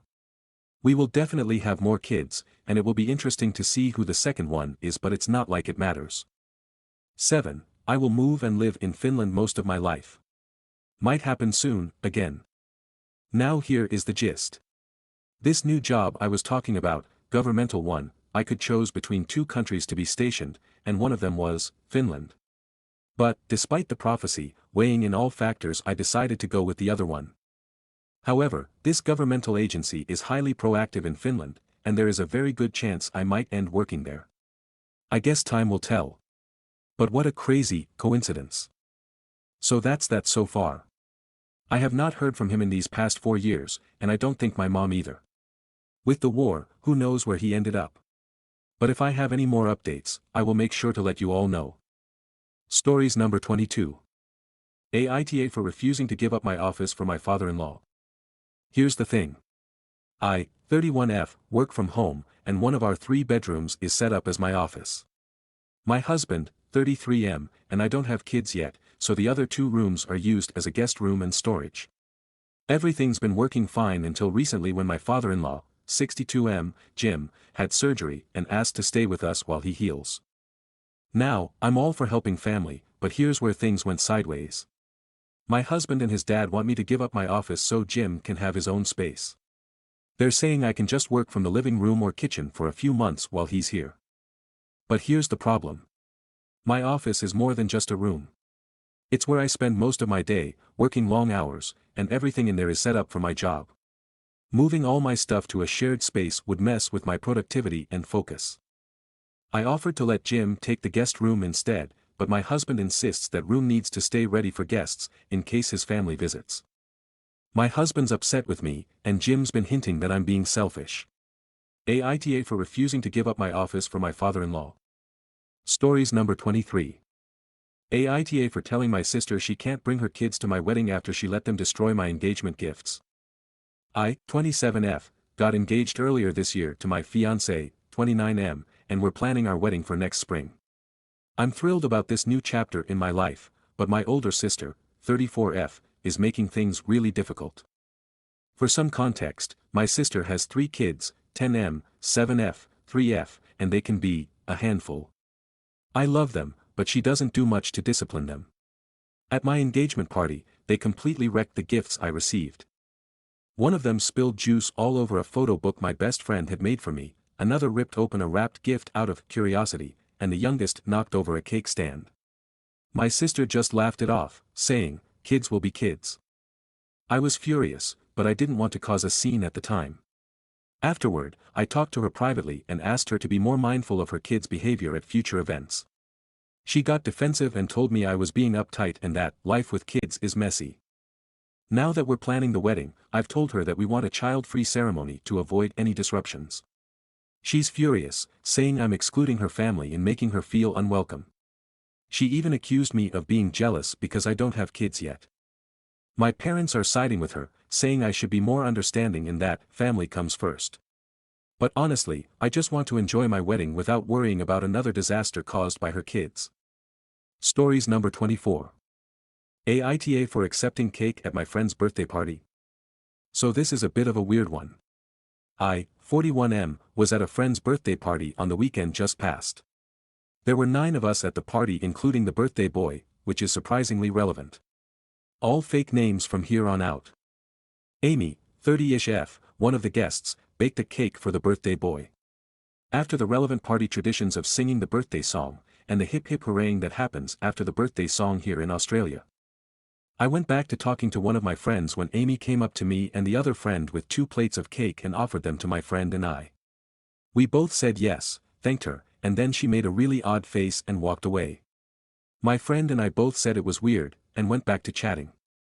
I ate some of the cake and it had desiccated coconut inside it, which I don't particularly like, so after a couple of bites, I ignored it and then chucked it out when the party ended about an hour or so later. About 45 minutes ago, Stephen, 30-ish M, Amy's partner, sent me a series of angry texts. 8 a.m. on a Monday morning is really not the best time to receive angry texts, saying how Amy spent last night crying about how she didn't get to eat any of her cake and that I took a slice of it only to throw it away and deprive her of her own cake. And that she only cut 8 slices since she knows I don't like coconut, but I took her slice and threw it away to spite her. I replied, why did she even offer me any cake if she knew there was coconut inside? Stephen said that she did it to be polite and not leave me out, and that I was an asshole for taking her slice and throwing it away. I forwarded the message to my other friends that were there, and most of them have left me on read so far, except one who responded with a thumbs down emoji, and another who hasn't seen it yet, as of this writing. The fact that no one's responding to me is making me worry that I might have been the asshole here. Update. As before, all names are changed. The other guests, all in their 30s, are Dean, birthday boy. Eileen, Dean's wife. Drew, friend I was talking to when the cake was served. Anna, mutual friend. Matt, Anna's +1. Connor, mutual friend. So to the update, the reason I was left on read in most cases is because everyone else, except Matt, also received angry texts. Eileen sent the thumbs down emoji, and clarified that it was because she was upset about what was said. Everyone's replied now, so I'm summarizing the event. I wasn't the only person to not like/finish her cake. Dean didn't eat any, ate Eileen's baklava. Eileen didn't eat any, allergic to raspberries. Drew threw his away, doesn't like coconut. Anna ate a bit of hers and gave the rest to Matt. Connor didn't eat any, doesn't like white chocolate. Also Anna cut the cake, in 12, and Amy ate a slice. Background, I mentored everyone in the group, except Matt and Amy, when they were in their late teens/early adulthood. They're apparently super protective of me, chronic injuries and poor mental health, and my opinion holds a lot of weight in the group, which I didn't realize. My standoffish attitude towards Amy in previous meetings left her feeling like an outsider still, whereas Matt and I get along well and he's been accepted in the group more than she has. At our second meeting and the party, Amy was constantly interrupting me and changing the subject to try and get a rise out of me, WTF, but my boyfriend has ADHD, so I just assumed she had ADHD too. The texts to the others were her claiming I was manipulating people into disliking her, calling me a FGGT, and claiming I groomed a group of impressionable late teens/young adults etc. Which she sent using Stephen's Facebook on his computer at home. Stephen did not send the angry messages. Stephen and I met for lunch, arranged via Discord. Amy asked him after the party why I threw my slice of cake away and he told her then that I didn't like coconut, she didn't know prior. She then claimed that the reason everyone else didn't finish her cake was because I was instigating a bullying campaign against her. Stephen said that no one in the group was petty enough to do that. Dean called him at work asking him to explain the texts, and he had no clue what was happening. he has non-call notifications turned off. Steven's going to talk to Amy when he gets home tonight. I don't know if they're going to break up, that's their business, but she's no longer welcome at the group going forward. Stories number 25. Aita for telling my husband I don't want his mom in the delivery room. I'm 35 weeks pregnant with our first child, and things are starting to get tense with my MIL. She's been all over the place, saying it's tradition for her to be there during the birth like she was for her other grandkids. She's even started assuming she'll be in the room with us when the time comes. I've always planned for it to just be me and my husband. I want the moment to be calm and private. I told my husband this, and at first, he was supportive. But now, his mom's been pressuring him, saying it's her grandchild too and she helped bring him into the world. Last week, she showed up with a hospital bag for herself, ready to go. I told her nicely that I didn't want anyone else in the room except my husband. She got upset and cried, saying I was taking away a special moment for her. Now, my husband's in the middle. He gets where I'm coming from but feels guilty about upsetting his mom. He even asked if I'd let her stay for early labor, but I said no. I need the space, and I don't want to worry about her emotions while I'm in labor. She's been talking behind my back to the family, calling me controlling. My husband thinks I should reconsider for the sake of their relationship, but I feel like I have to set boundaries. Aita. Stories number 26. Aita for having Christmas at my grandparents' house and accepting gifts from them when they won't include my step and half siblings. A few months after my dad died, my mom and his family had a big fight. I, 16M, was 5 when dad died and my sister, 19F, was 8. Our dad's family were cut off from us and we only got to see them again when they took my mom to court and my grandparents were awarded grandparents' visitation rights. That meant we got to call them at least once a week and see them for 10 daylight hours a month and 1 sleepover a month. They also got the weekend before or after Christmas to celebrate with us. My mom hated it and when she remarried she tried to get my stepdad to adopt us so she could cut them off again. But we didn't want to be adopted and mom's lawyers told her the adoption wouldn't stop the rights for grandparents' rights. Luckily we never got adopted by our stepdad and we still got to see our dad's family. My stepdad had 2 kids when he married my mom and together they had 2 more. My stepsibling's mom died and she had no family she was close to so it was just them. My mom isn't really close to anyone in her family. She sometimes talks to her sister and that's it. My stepdad's family isn't ever talked about so I DK about them. That means me and my sister were the only ones to have more family in dad's side. And my mom and stepdad resented the fact my dad's family never included our step and half siblings. My stepsiblings gave us a hard time for years about it and my sister would always tell them they weren't family to our dad's family and they wouldn't be treated like it just because. For years that was a really big issue at home. It never made us hate our dad's family or see them as wrong or bad people.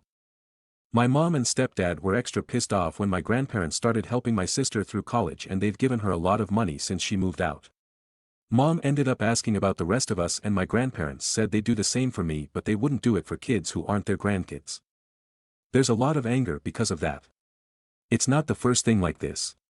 In 2020 our grandparents got us laptops for school. If ever field trips couldn't be paid for they paid for us. My mom and stepdad had a lot of money issues this year. My mom asked my grandparents to include all the kids in Christmas this year and get something for my step and half siblings too, so me and my sister weren't totally better off. My grandparents said no and they are not doing a thing for our step and half siblings. When my mom realized they were serious she told me I should skip Christmas over there and stand by the fact I want us all included. I told her I wasn't missing Christmas with my family because she can't accept my step and half siblings aren't their family. Mom tried to get at my sister too. But we went anyway. Mom found photos from our time there on social media and she was angry about how much we got. I always kept that stuff at my grandparents because I'd be forced to share or whatever. That's not a big deal for me. But my mom is still angry that I accepted so many gifts and went in the first place. She said I should feel like standing up for all my siblings and making sure nobody is left out. Stories number 27. Aita for not taking my girlfriend's side after she embarrassed my friend. Throwaway because my GF knows my main Reddit.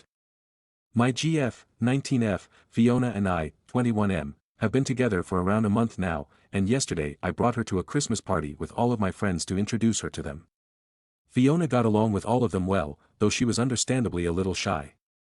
It also make it difficult for her that most of my friends and I are international students whereas she's born and raised in North America.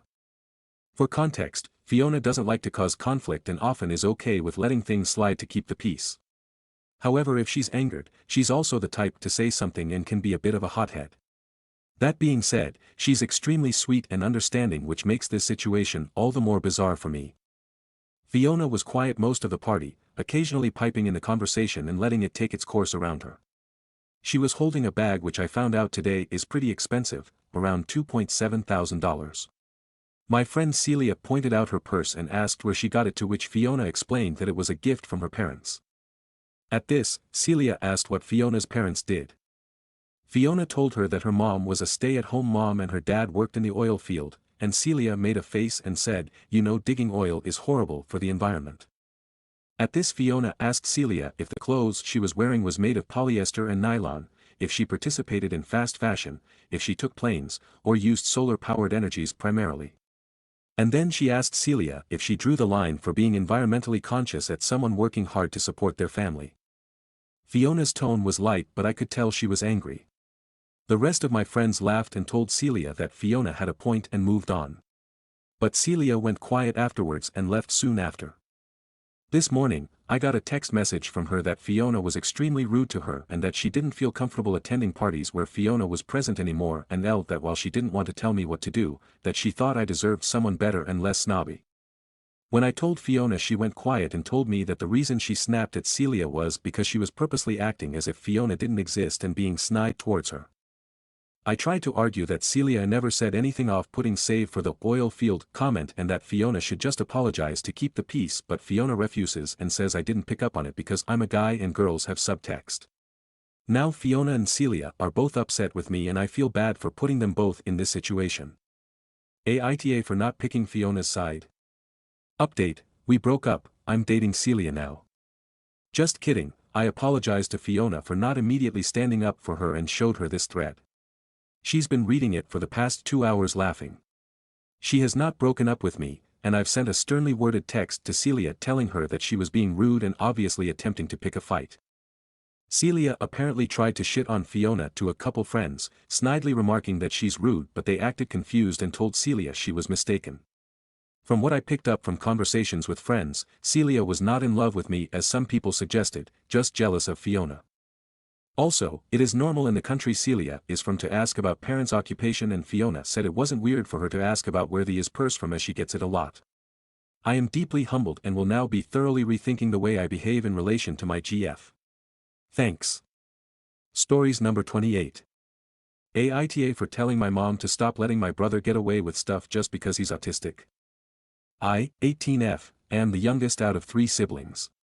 My oldest brother, 22M, has autism. He doesn't understand like everyone else does and is extremely smart in certain categories. Feelings are not one of them. He doesn't understand when he does something wrong, and when he doesn't get his way, things get out of hand. My father has been on my side for most of this. My brother, who we'll call Leo, always got his way. He has one cell iPhone, 3 iPads, a computer, a laptop, a PlayStation, Xbox, Wii, etc. I on the other hand have one iPhone and that's it. When he gets angry, he smashes and breaks his stuff. We have had to replace electronics more than I can count. I tell my mom not to give in, but she tells me off. She always has the same excuse. Your brother is autistic, he doesn't understand, or, when you grow up you can get a job and start a family, he can't. And yes, the family thing is true. But she shouldn't give in all the time. I tell her he's not going to learn or that he doesn't deserve it. I asked her for a monitor for my birthday, and instead I got books. She made up the excuse that we didn't have the money, but the same day she gets him a new iPad. Which was over $1,500. I realized that that's the reason she said no, was so she could get him that on my birthday. Recently, my family has yelled at me for being inconsiderate and selfish for expressing how I feel. I don't know if I should stop trying to speak out and try to stop them from giving into his behavior. So, am I the asshole for wanting to be treated fairly? Stories number 29. Other couple told proprietor that we agreed to pay one night of their B&B. So my husband and I, 50s, are friendly with some neighbors, 70s, and have had a relationship with them for a couple of years. This mostly consists of playing dominoes, us taking them out to eat for their birthdays, and my husband assisting them with household issues. Since we both travel for work, occasionally they will bring our garbage recycling cans in and just check on the house. Back in May, we joined them in a nearby tourist city for the husband's 75th birthday at the behest of the wife. My husband and I each cut our workday short to meet them for drinks and then buy them dinner. We were joined for drinks by the owner of the B&B where they were staying. During the drinking, the wife let us know that they were planning to return to this same city for their anniversary in late December. They invited us to join them at the same B&B, in front of the owner, for this endeavor. We replied that we might come for one night. Fast forward 7 months and our discussions regarding joining them at the B&B have mostly centered around the weather and that we would go on the trip if we could get up the mountain. We learned the week before that this would be 2 nights as the B&B does not rent for 1 night only. We decided that was fine, and luckily the weather complied so we went. Our friends arrived before we did and took the larger/nicer of the 2 rooms. We arrived a little later and took our room without complaint. The proprietor of the B&B informed us that breakfast had been chosen for us by the other couple. They have some diet restrictions and we don't. This made the wife mad that he said that, but the owner was correct and breakfast was delicious anyway. We spent that whole day shopping in town and we treated them to meals and old-time photos. Never once did they thank us or mention us hosting them. On the day we were leaving, the proprietor took my husband aside and explained that the wife of the other couple had informed him that we said we would pay for 1 night of their lodging. Apparently we had offered to do this 7 months earlier during the original discussion of the trip. My husband did not recall agreeing to this and neither did the proprietor, so it was very awkward. We had to leave a little earlier than our friends did, so we agreed to pay our 2 nights and one of theirs. The proprietor was very embarrassed and told us that in all his years of business he had never had this happen before. He even discounted the rates as he felt bad that we were bulldozed into paying for our friends. We enjoyed our last breakfast and our friends then thanked us for hosting them. We did not acknowledge this as it seemed very insincere and only came after she knew the bills were settled. My husband and I both realized this is the end of the relationship. We did not mind that our birthdays were never recognized or considered, and that the favors mostly went in one direction. But it felt so shady that the wife went to the owner of the B&B to make sure he got us to pay for them, and they didn't even discuss it with us beforehand. Not just entitled, but quite underhanded as well. I guess they can find some other younger couple to do their bidding for them since we will no longer be participating in the friendship. Edit, sorry, was trying not to make the post too long and didn't make some things very clear. I may have offered to help them out when we discussed the trip back in May. That's why I was fine with paying it. What I didn't like is that in all the time we spent with them in the 7 months leading up to the trip, not one time did either of them confirm with us that we would pay for 1 night. Especially since both my husband and I thought the trip was 1 night in total. When we learned the trip was 2 nights, they still never mentioned anything about us paying for one of their nights. Not only that, the wife made sure to talk to the proprietor and not us. She made him come collect from us. The poor guy was put in a really awkward position because he didn't want to argue with a 77-year-old woman. He did not get paid twice as it was acknowledged in front of everyone that we were paying for one of their nights. Update December 23, 24, I wrote the original post yesterday after we returned from this experience. While we were on the trip, a Christmas gift that I had ordered for the other couple arrived so we decided to take it over to their house after they got home. Plus, my hubby decided he did not want to let the issue fester and needed to be discussed. I would like to reiterate that this is not about the money for us, but rather the furtive way that she approached the B&B owner rather than speaking with us. He opened the conversation with, "So what happened with the billing?" a nice, open-ended question that gave the 77's wife plenty of opportunity to address any way she wanted. First, she played dumb. Hubby repeated the question 2 more times before she acknowledged the issue. Her immediate reaction was to call the B&B owner a liar for telling us that she approached him to put one of their nights on our bill. Next it was insistence that I had offered to pay. I do not deny that I may have offered 7 months ago, I'm just shocked that she never brought it up with me before making the B&B owner change the billing.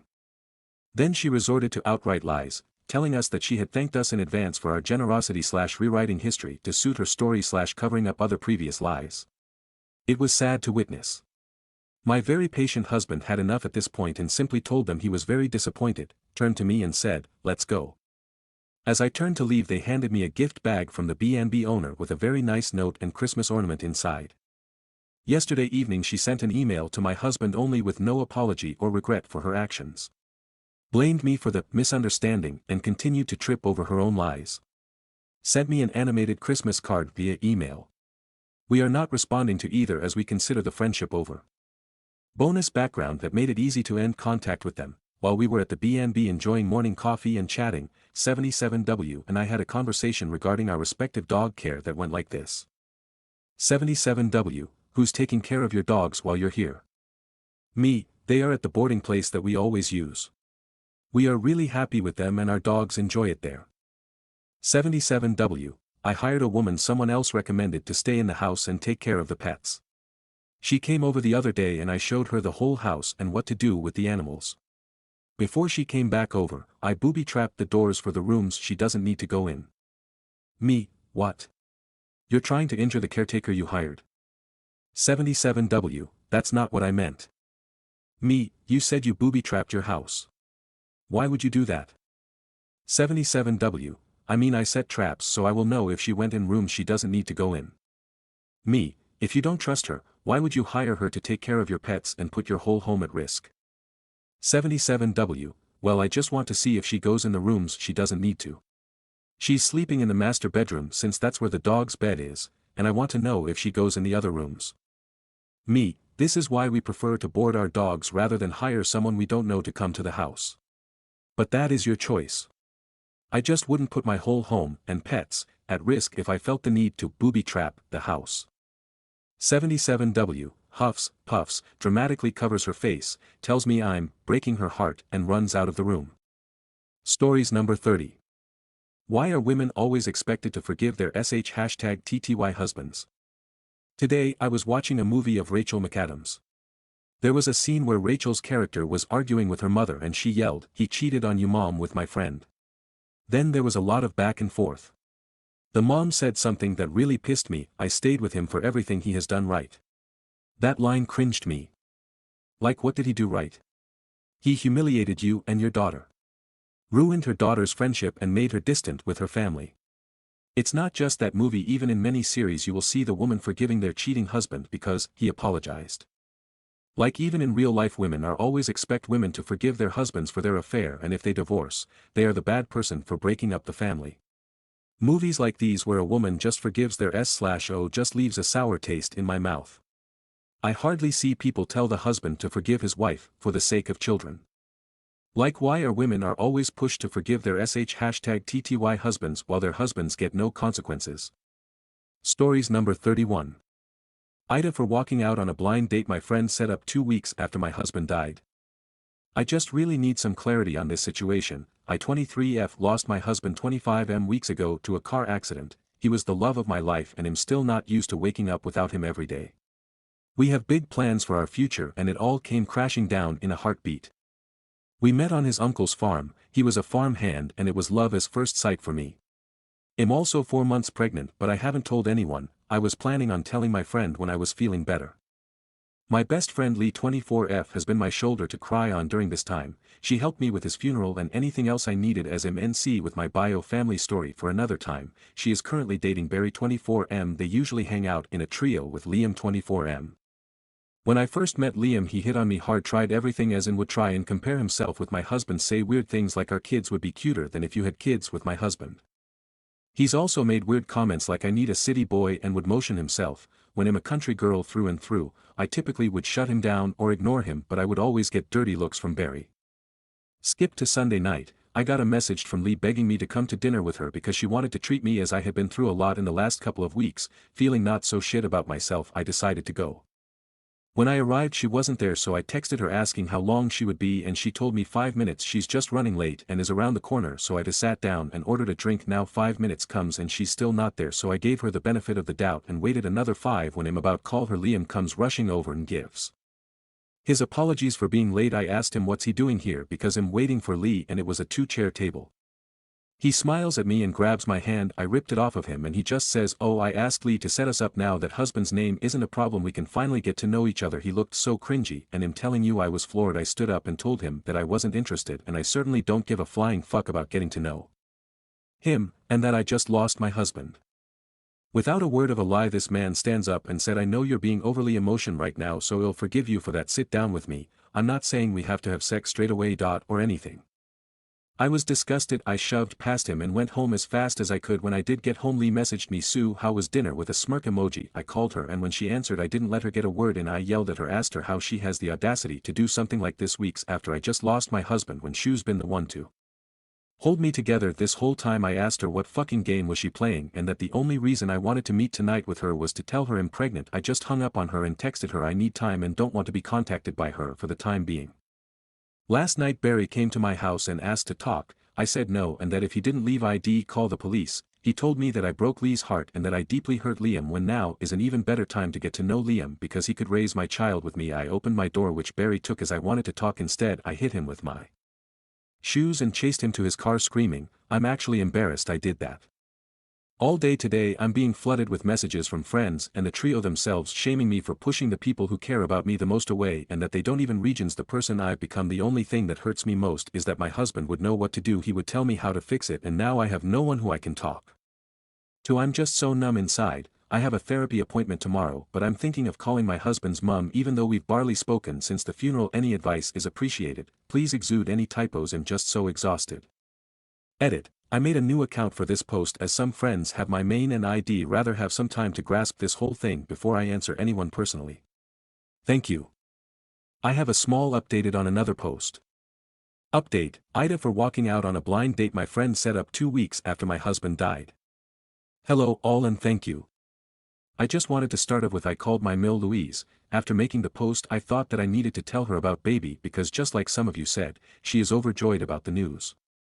She didn't answer my call but instead drove straight over to my house. I honestly didn't know what to say to her, but we just hugged and cried all night.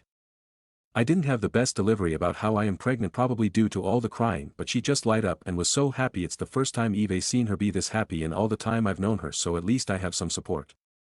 My Phil came over when he finished work after Mill told him he needed to come to my house, and he was too overjoyed about becoming a pop.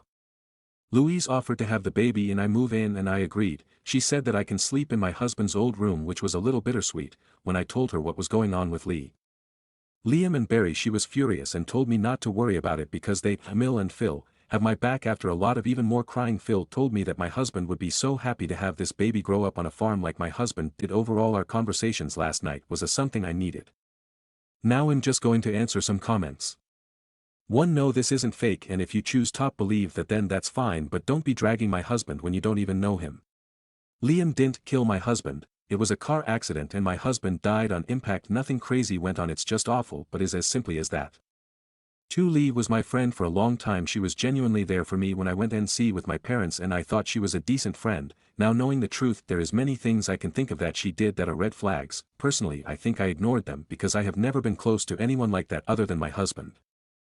3. Liam is a loser, and from my chat with Barry I learnt that he's always had feelings for me and he's never given up because apparently he's my type. He isn't and never will be. 4. Yes, I ordered a drink. I didn't think I needed to disclose that I ordered a lemonade. It was simply a soda, nothing wild. I know I'm pregnant and I'd never do anything silly. 5. I'm not magically pregnant. My husband and I both wanted children young and were trying for about a year. We just didn't disclose that we were trying because my husband and I think it's weird telling people, oh, we're having sex an extra amount. I don't know, but my husband and I are very private people and kept a lot of it that way. And as for the trio, I've blocked them. None of my family are reaching out because they simply don't know me anymore. The only friends who are reaching out are mutuals of either Lee, Barry, and one of Liam's other friends. I was confused on if I was an asshole because I just left Liam standing there and yelled at Lee. I was so upset. I was confused on the entire thing. But thank you all, and I will update on what happens because I know Liam will not give up until he's in jail. I seriously hope it doesn't come to that, but the fact he drove past my house twice is uneasy, so I'm hopeful the move to husband's parents' farm will have my baby and myself on a better path. New update. Firstly, some good news. I found out that I'm having a little girl. I am actually feeling a little bit better today and thought I'd update. I moved in my in-laws the next morning after they had come over. We went to the police and unfortunately there is nothing they can do unless he trespasses. Comes into physical contact with me pretty much until he gets worse, but I did take the initiative and move, so they think he will be less of a threat now that I don't live in that house. But they did take my screenshots of his weird creepy messages and noted that he has been driving past relentlessly. After a few days we came into town to go grocery shopping and we saw Lee. She went to come over but my MIL like stared at her and yelled no. Lee looked a bit awkward because my MIL was yelling yes I'm talking to you Lee go bother someone else with your bullshit. Lee did end up walking away which we thought was good I was greatly overwhelmed obviously about seeing her and my anxiety has gotten worse since the blind date. I think I was also anxious because Lee is never without Barry so I was very worried. When we had finished shopping and was walking back to our car Lee and Barry was waiting for us but again my MIL started screaming, she was yelling he was scum and they are trying to sell drugs to a pregnant woman pretty much anything you embarrass them and to draw a crowd Lee and Barry did leave again not without looking scared, points to MIL. Since that I moved into the farm and it been drama free I had an appointment yesterday and found out about my baby girl but also that I have high blood pressure most likely due to the stress but we're going to have to watch it just in case of preeclampsia as my egg donor had it. My husband has always wanted a girl so I know she is a gift from him, but apart from the grocery store incident and the police, it's been very positive for me being with my in-laws, and their dog Spud, don't ask I don't know why that's his name. Thank you again. Ida for walking out on a blind date 2 weeks after my husband died. Thank you to everyone who helped me with my issues about Lee and the others. It's over I was attacked and suffered greatly. I lost my baby a month ago and I will be logging off for a while. I wish everyone a Merry Christmas and a Happy New Year. Thank you for the kindness, enjoy your holidays. Stories number 32. How can someone who isn't invited to a wedding be considered responsible for giving a gift? I would appreciate any advice or suggestions on how to approach this situation. I'll change the names of those involved. I have a group of friends, though not all of them are truly close to me. Most of them are more friends by association, but we all go out together and have a good time. I do consider Mady and Jessie to be real friends. For Mady's birthday, I got her a cake. Jessie had a small civil wedding, and Mady offered to bring wine for the celebration at her place, while I offered to bring a cake. There's a girl in the group named Carly, and my relationship with her is neither friendly nor unfriendly. She's always shown some apathy towards me, and I know she doesn't really like me. I don't dislike her, but I get the sense we wouldn't be friends since we have different perspectives. During the celebration, Carly commented that she liked the cake, and Jessie mentioned that I had brought it. Carly said it was good but that it tasted a bit dry. Everyone exchanged looks and changed the subject, but Carly kept talking about the cake. I didn't say anything about it. Carly had been planning her wedding before Jessie got married. She used to invite Mady, Jessie, and other girls to discuss prices and ask for opinions on things, but she never asked me for my help or advice. I had assumed I wasn't going to be invited. Everyone else got an invitation, and I wasn't surprised when I didn't receive one. Jessie wanted to talk to Carly about it, but I asked her not to, as I didn't want a pity invitation and understood that Carly wouldn't invite me because we're not friends. Jessie told me she wouldn't attend if it would make me feel bad, but I told her not to worry about it. Then, Carly messaged me on WhatsApp to ask about cake designs and filling options.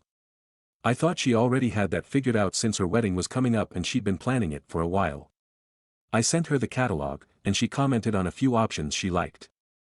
She asked if I did the setup, to which I replied yes, and sent her some example photos. She only reacted to the photos with a thumbs up, and we didn't talk any further.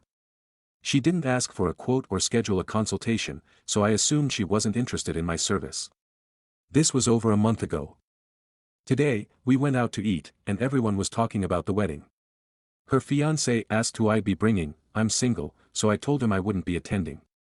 He asked why, and to keep the mood light and avoid drama, I mentioned I'd be traveling to visit my parents.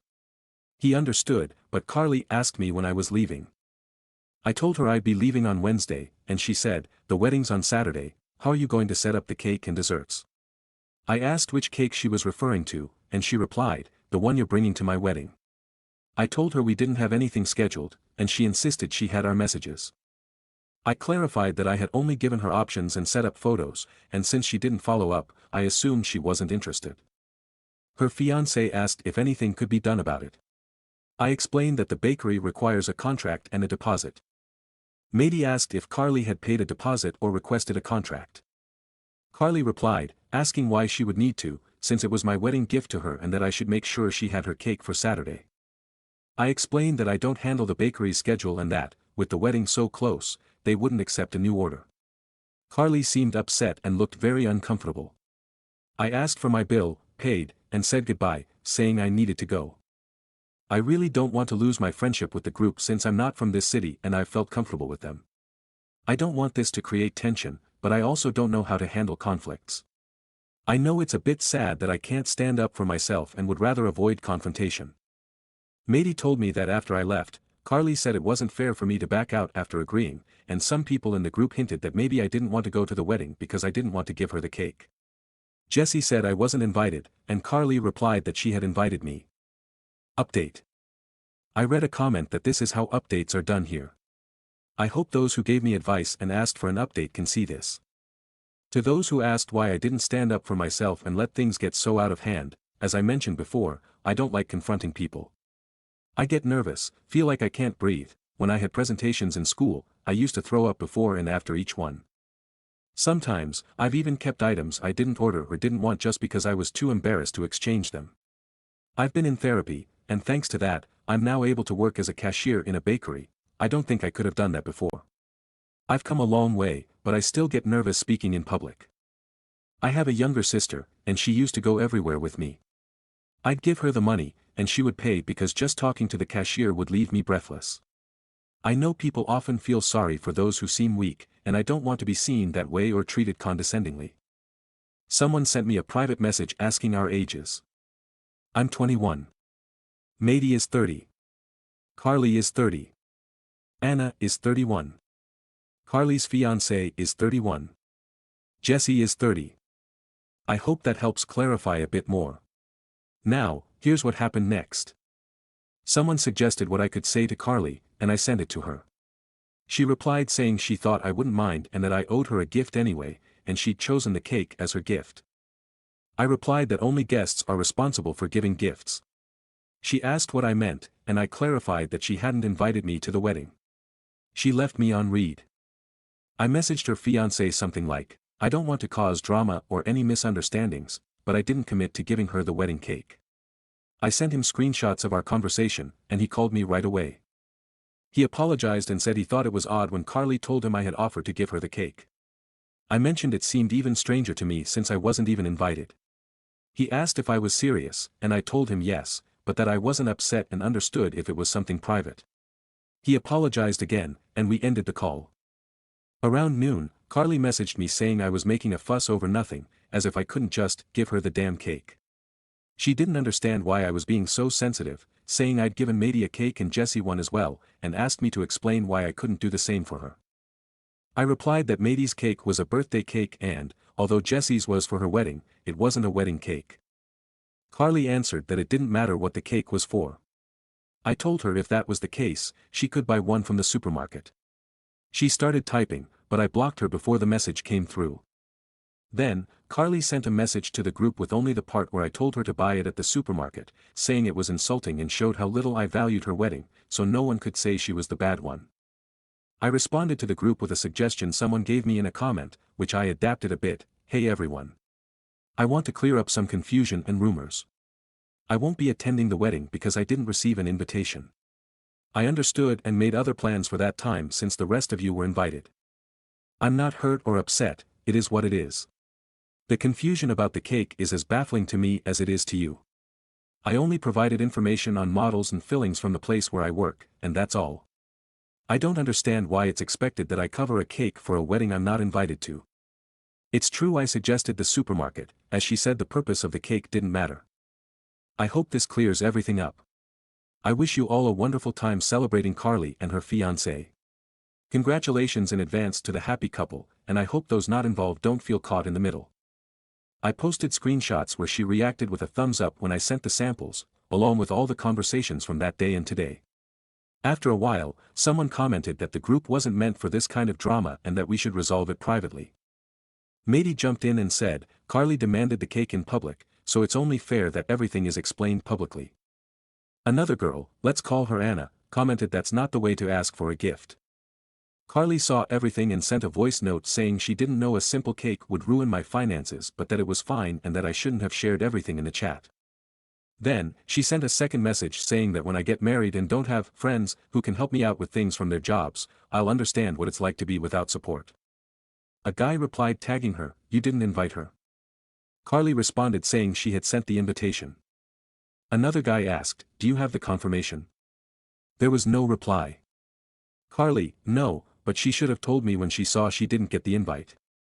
Jessie replied that she didn't like Carly's attitude, that she even considered not going and would only attend for the fiancé's sake. Carly then said, so no one says I didn't invite you, everyone can see here I'm inviting you now. I'll send an electronic invite since there's no point in printing one now. I replied not to bother, as I already had plans. Carly replied, there you all see. Then, someone who hadn't spoken left the group. Stories number 33. Figured out how to text my dad. My dad is in his 70s and has disavowed the possibility of ever owning a cell phone. That's all well and good, but it makes keeping in touch with him harder than it should be.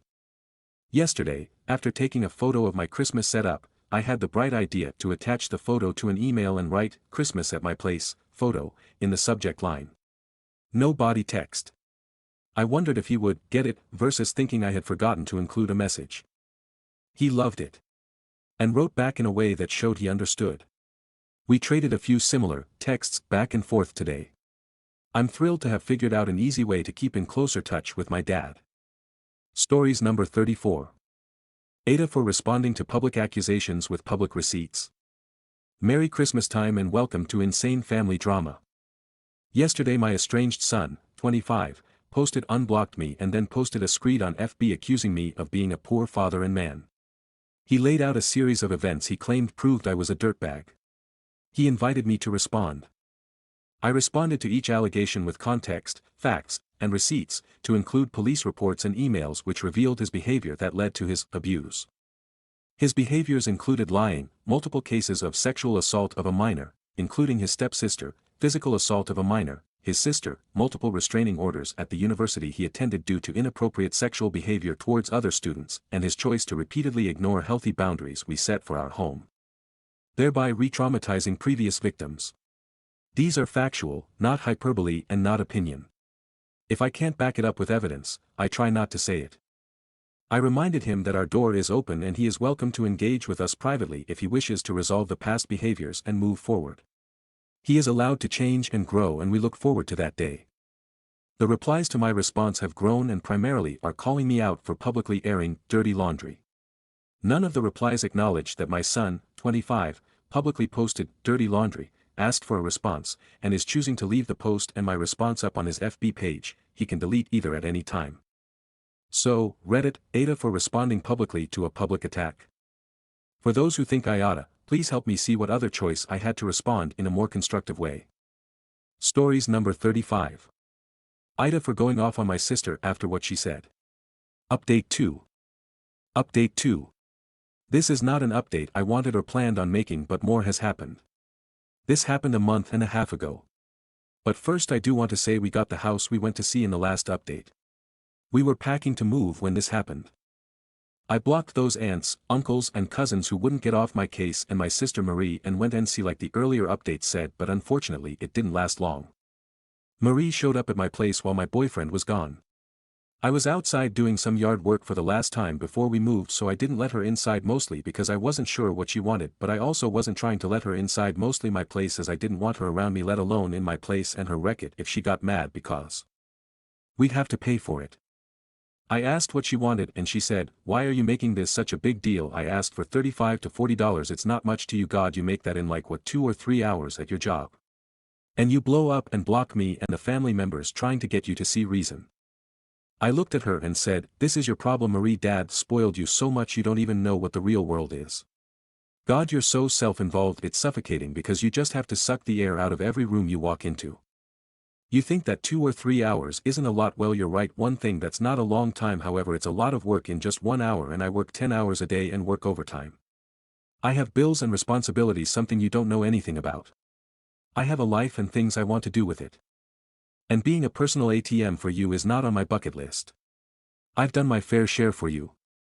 Marie responded with a scoff and said, you're selfish and you are heartless for turning you cheek when your sister needs help. Then it was my turn to scoff and then I said, help. Yeah, maybe some fucking AA meetings and a rehab. But you wanting to get drunk so you can forget that you're 26, unemployed, live in a property your church owns, going nowhere in life, just stuck in the same life, is not needing help, but you being a lazy person who thinks a higher power is going to fix everything if you just pray hard enough. My sister got mad and lunged at me. At first I wasn't trying to hit her back, mostly because I wasn't trying to fight her, but also because I know she can't fight and I know how to fight. My mom made me take boxing lessons so I could defend myself if I ever was in a situation a lot of females find themselves in. Instead, at first I was trying to get her off of me, but she landed a punch to my jaw and I fought back. My boyfriend pulled in about 5 minutes after the fight started and immediately dragged my sister off me. He checked on me first, making sure I was okay.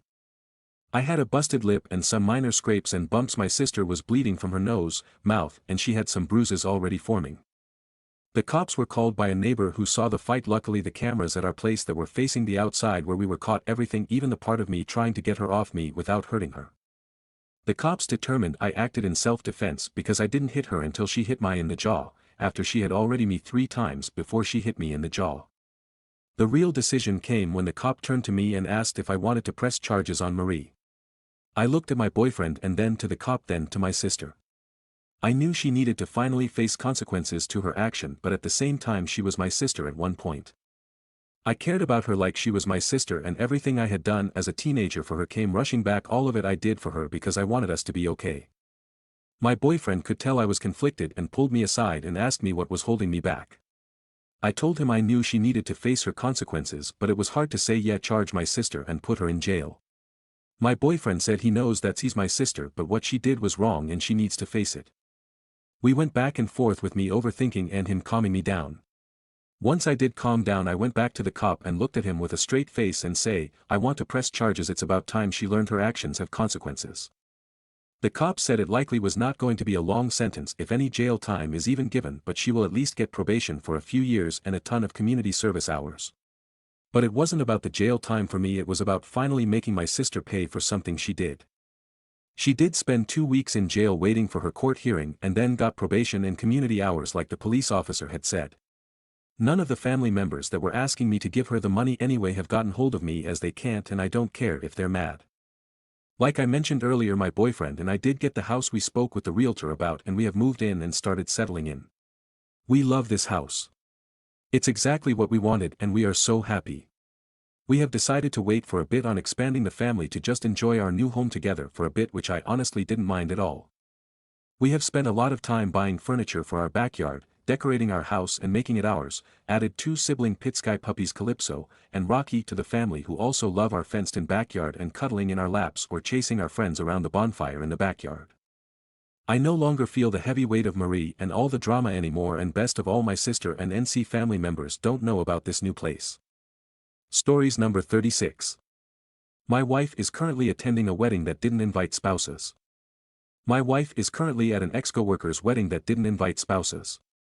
I want to shrug it off, but almost 10 years ago, the bride of this wedding attended our own, despite having only known my wife for about 8 months at that time. Our parents didn't pay for our wedding, we did, which basically means that I paid for almost the entire thing. My wife refused to budge and had us invite coworkers for both her old job and her new job, her side of the guest list dwarfing mine, and I sucked it up in the spirit of being welcoming. Now I feel hurt and I don't know who I'm angry at. If you're inviting a guest, I thought it was expected to invite the spouse as well. Stories number 37. Some of you need to hear this, you are addicted. I just recently started using C.AI and participating in the community, and the way I have seen many people react to C.AI is not healthy. People go crazy to things such as when the site goes down, when people thought bots were gonna disappear, and restricting minors' chat functions is not at all healthy. Many of these go from simple anger to downright disturbing obsession. I'm not gonna say, touch grass or anything cause that's condescending, but many of you really need to expand your horizons. C.AI is a cool tool to make people's writing come alive, but not a replacement for human interaction. Many of you seem to miss that and seem downright consumed by the platform. I have also seen the impact it has done on mental health as well. While this is not C.AI fault, people need to learn to limit themselves. These are the exact reasons why the platform is limiting minors. While C.AI is not responsible for how adults use their platform, they are for how minors use it. So just be aware to how you use and interact with the platform. As well, do stuff such as getting a hobby, exercise, and spend time with friends and family. Enjoy the rest of the year, everyone. Stories number 38. Aita for telling my FH he can't go to his relative's birthday party because we have commitments. My FH and I are less than 6 months away from our wedding. I have been doing the majority of our wedding planning because my parents are funding the entire wedding. It makes sense that I should be the primary communicator given that my parents are the ones financing the wedding, but it has taken a lot out of me to be project managing and coordinating myself, my FH, my parents and future in-laws. My parents are type A and plan things in advance. I lean more this way too, and my FH's family are very last minute. This has never been an issue until it became my job to coordinate everyone. For context, the wedding will take place in the city in which my FH and I live. My parents live a 6-hour drive away, and future in-laws live 2 hours away. One appointment we needed was our tasting with the caterer. This was much more complicated than I expected. We needed to make sure my FH and I, my parents, my wedding planner, and the caterer were all available on the same day for this appointment. I wasn't sure if we could invite extra people or not, so my plan was to invite the in-laws after we scheduled if we could indeed invite 2 extra people to the tasting. It turned out we could, so after the meeting where I confirmed my FH, parents, and I were all available, I texted my in-laws to invite them. We got the last Saturday date available, so there weren't any other options for the tasting unless my parents took time off of work. My in-laws texted back that, turns out, there's a family birthday party that might be on that same Saturday. I told them that's too bad and we would miss them at the tasting. They responded and said no, you and FH are expected to be there for this party too, even though there are no concrete plans yet. I explained to them that we already scheduled this tasting along with a tour of our venue that day that would be nearly impossible to reschedule. I was incredibly frustrated that they assumed that we'd clear our schedules to attend something they invited us to last minute. Even if it was possible to reschedule this appointment, I told my FH I am unwilling to incur the wrath of my mother by telling her we need to reschedule. My mother would find a way to make this situation my fault, and having to be the one to communicate bad news to her is not something I'm willing to do, in order to protect my mental health. My FH is now saying I'm preventing him from attending this relative's birthday, someone who is important to him, even though he agreed to this tasting date and the birthday party hasn't even been locked down yet. TLDR, am I the AH for telling my FH he either has to miss or go late to his relative's birthday because he committed to our wedding tasting?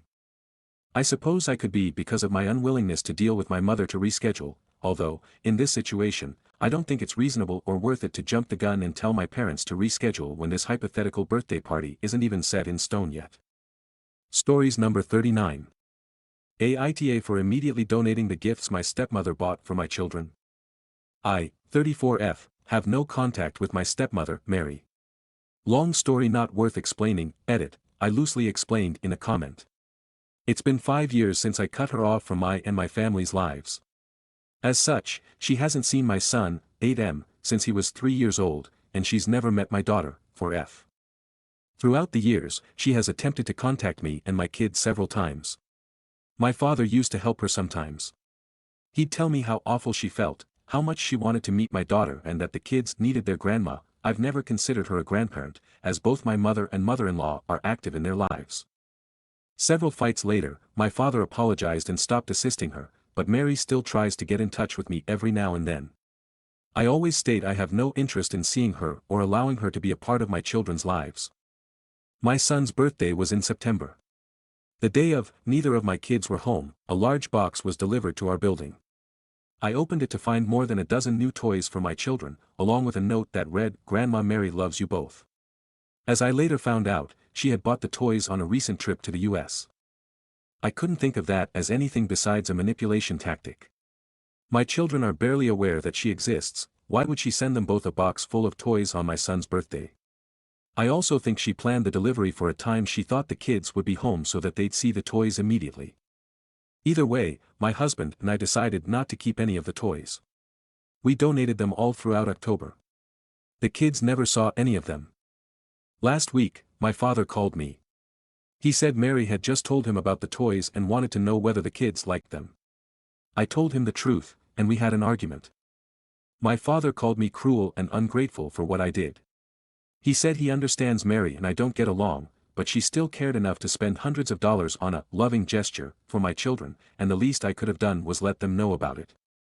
I honestly couldn't imagine keeping those toys, but I'd be lying if I said the amount of money spent on them didn't make me feel guilty. Update. Hey guys. Thank you for your input. Many of you stated you wouldn't be able to make any judgment without knowing why I have no contact with Mary. I think that's completely fair. I explained it better in the comments, and I recommend reading them, but Mary was awful to me when I was young. I loathe talking about it, though therapy has been helping with that, but it stemmed from the fact that I wouldn't allow her to be a second mother to me. I went into low contact with her in my early 20s, and she'd still treat me like crap whenever I saw her. When my son was born, Mary begged me to give her a second chance. She apologized for upsetting me and promised she had changed. I warned her that if she ever overstepped or even remotely hinted at going back to her old ways, she'd never see me or my family again. To be honest, I'm surprised she lasted 3 years. I didn't clarify that in my original post because not only is this something I have trouble talking about, but I also didn't think it was relevant. I was asking about the donations, not whether I was justified in cutting ties with Mary. But I do agree that it's best to have the complete picture before making judgment calls, so I apologize for withholding that. Another thing I didn't mention is that Mary never had children of her own, and my only sister is child-free. My kids are the only grandchildren in the family, which I think is why Mary wants to see them so badly. Anyway, I went through your comments and organized a list of things I wanted to say to my father. I thought about making one for Mary as well, but I doubt she'd actually listen to it. I spoke to my father on Saturday. He said he talked with his wife. Apparently, Mary bought the gifts because it broke her heart to be unable to watch my kids grow up, and she hoped the toys would at least let them know how much she loved them. My father also said that Mary told him about the gifts. He's insistent he had no idea, because it had been a while and me and the kids hadn't thanked her yet. My husband and I have our children say, "thank you," through voice messages whenever they get a gift from someone who isn't nearby. We've done that for my father before, so I think that's what Mary was expecting. I explained that it didn't matter how thoughtful he thought Mary's gesture was. When I cut ties with her, I cut her off completely. That means no gifts, no phone calls and no contact with my children, directly or not. She can claim to love them all she wants, but she will never have any involvement in their lives. We had another argument, but I put my foot down. I told my father that if he ever attempts to assist her in any way or brings up Grandma Mary to my children, he will never see me again. I'll allow him to be a part of his grandkids' lives, but he needs to accept that his wife won't be. Ultimately, my father agreed, but I intend to watch him closely from now on. I don't want to cut contact with him, but this will be his final chance. If he screws this up, he's done. While I'm not 100% confident this will last, I'm still happy with this outcome. I've been going through a fairly stressful time at work, and it feels great to have this weight off my shoulders now. More importantly, I feel like I'm well equipped to deal with whatever comes next. I don't intend to write any further updates. Once again, thank you. Update. I really didn't think I'd update again, but I figured I'd let you know that Mary sent us another box. This time, my father warned me. Last week, he sent me a text that read, "Mary is sending Christmas gifts for the kids." I promise I just found out. I was at work, and sure enough, the box was there when I got home. My husband and I managed to take it to our bedroom before our children saw it. The box was smaller than the previous one, and we counted 10 toys with Christmas wrapping inside. 6 for my daughter, 4 for my son. There was also another note, which read pretty much the same as the last one, with an added, "I'm sorry you didn't get my other gifts." I decided to text Mary this time. I unblocked her and wrote the following: "Anything you try to give me or my children will be donated immediately. Please stop attempting to contact us. You will never be allowed near my family." I then blocked her again. This was my first time unblocking, or even contacting, her in 5 years. The next day, I spoke to my father. He said Mary didn't tell him she was sending me the box until after doing so. He'd been out of town for a week at that point, and she hadn't said anything about buying my kids more presents before he left. She let it slip to him over the phone, and then begged him not to tell me. Apparently, Mary was distraught at my text. That's all I know about how she's reacting to this. My father is doing his Christmas shopping right now, and there are a number of reasons why I don't think he was involved in this. Still, I don't feel like I can trust him right now. I told him he will see me and my family less often than usual for the next few months. We'll see each other on Christmas Eve, party at my cousin's. Mary was banned years ago, and then in February for my aunt's birthday, weekend trip. Mary's not coming. Besides that, I intend to remain in low contact with him for a while. I don't intend to keep that up forever, but I want to be able to trust him again. My father said he understood. I know a lot of you wanted me to cut my father off. I'm not sure I can explain why, but I don't want to do that. Even if I did, I'm not ready to. It might happen in the future, and I'm well aware it should be happening now, but I do think we still have a shot at making this work. This entire week was crap. The first time Mary sent us the gifts, I was just confused. This time, I was very upset. I cried when I read her note. I am feeling much better now, though. My husband and I donated the new toys over the weekend, and getting rid of them felt great. I am very glad we managed to protect our children from this. Also, let me add one final time, I came to Aita to ask whether I was wrong for donating the gifts, not for cutting ties with Mary. So if anyone else intends to tell me I should allow her in my kids' lives, don't bother. I will not budge on this. I don't think I have anything else to add. Thank you all, and happy holidays. Stories number 40. Putting my BF's kids outside after he instructed them to go nuts. Update, putting my BF's kids outside after he instructed them to go nuts. Hey everyone, a lot has been going on but I can finally give an update. Please be patient with me, as there are certain parts one have to be as vague as possible with due to current/active legal reasons, but where I can give specific details, I absolutely will so I can to try and make sure you're getting as clear of an update as possible. When my ex and his kids left, first thing I did was cry.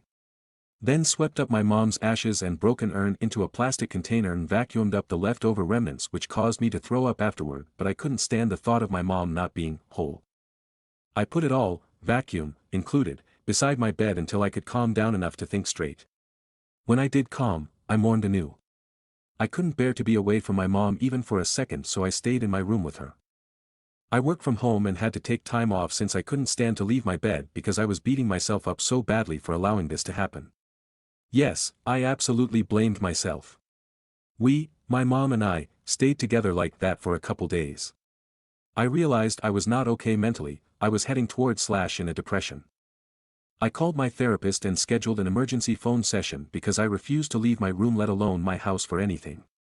After a lengthy conversation with my therapist, I learned that my reaction to the kids trashing my house and breaking my mom's urn is called reactive abuse. That's where the abuser, either directly or indirectly, pushes your buttons as hard as possible, doing everything in their power to elicit an explosion emotional response from you, and then they use it against you. As many of you saw, Jay, my ex, did exactly that when he was cyber stalking me in my Reddit post. I made sure cyber attacks were screenshot and saved as proof. The revelation of reactive abuse was so validating. I felt better after my session, however, I wasn't ready to go back out into the world by any means. But I had energy now to clean the food off of my kitchen floor that the kids had dumped there, and while cleaning I started to wonder how I was going to find someone to help me with my mom's remains. I plagued over it until I went back up to bed. Then I remembered I had a phone with internet capability. I started to Google keepsakes made from ashes and found that people/places can get several different things made from a loved one's ashes, but I wanted something strong and resilient, so I could keep it with me knowing it would be safe from harm. I found a place on the other side of the city, and took my mom's ashes to this funeral home that has a contract with a jewelry maker who makes necklaces, rings, etc. out of someone's ashes for you. I had promised my therapist that I would go out just once during the week, so I decided this would be that outing. The container, the vacuum, I took all of it with me bright and early the next day. I walked in the doors with a polite smile on my face, marched right up to a confused-looking gentleman behind the front desk, and when I opened my mouth, I just broke. I couldn't control it, my knees gave out and I hit the floor without feeling it. I didn't even try to break my fall for fear of damaging my mom's remains any further. I just completely, emotionally shattered and started crying my heart out on the floor. The gentleman, who we will call Elliot, ran over to me and, without a single hesitation, wrapped me in the most comforting hug one human could give to another. Someone else approached, I had no idea who, since I was crying so hard I couldn't open my eyes, and Elliot asked the person to please take the items from me and place them directly beside us. I felt delicate hands touch my hand holding the container and gave my wrist a reassuring squeeze. I don't have a clue why I trusted this feeling, but I did. The items were taken and placed beside me as promised. He didn't judge me as I screamed and wailed, but instead told me, "It's all right, Mississippi, get it out, don't hold back. You're not alone. I'm here." I have no idea how long we were on the floor, but when I started to feel the grief ease, Elliot was already armed with Kleenex and the kindest expression, one of patience and absolute understanding. He very gently asked me, "How can I help you today?" I reached down and held up the items and all I could croak out was, "My mom," before bawling again. Elliot looked concerned and asked what happened. Instead of sobbing and snotting my way through the story, I just pulled up my post on my phone and handed it to Elliot. I watched his expressions go from thoughtful, to shocked to enraged. He schooled his features before meeting my eye, replacing the outraged expression with a professional smile. He asked me if I'd like to look at some ash stones, new urns, and/or jewelry pieces and see if I liked anything. I nodded, managing to get out, "Jewelry, please," and he guided me to the table and brought out some catalogs of different styles for me to look through. I found one that I loved, a Queen Lizzie-style ring with 14K yellow gold and moissanite. It was gorgeous, but it was nearly $1,000, and when I saw the price my face fell. I couldn't afford it since I had to pay for repairs on my house. I looked to see if they offer payment plans and sadly they did not. Elliot picked up on my distress and asked what was wrong. I honestly didn't realize he was studying my expression, but it made me feel seen, if that makes any sense. I told him, "This one has everything that I love, but I can't afford it." Elliot asked my ring size, to which I answered, 6. "Why?" Elliot got up and went over to the desk and picked up the phone, calling someone. "Hey, I have a special order. I'll send you all of the info before closing, and I'll front the complete cost." My jaw went slack and I immediately began to protest, "'Cause that's $1,000, but he hung up and strode back over without issue. I tried telling him he didn't need to do that, and that I couldn't let him possibly damage his professional relationship with the jewelry company because of someone he didn't even know.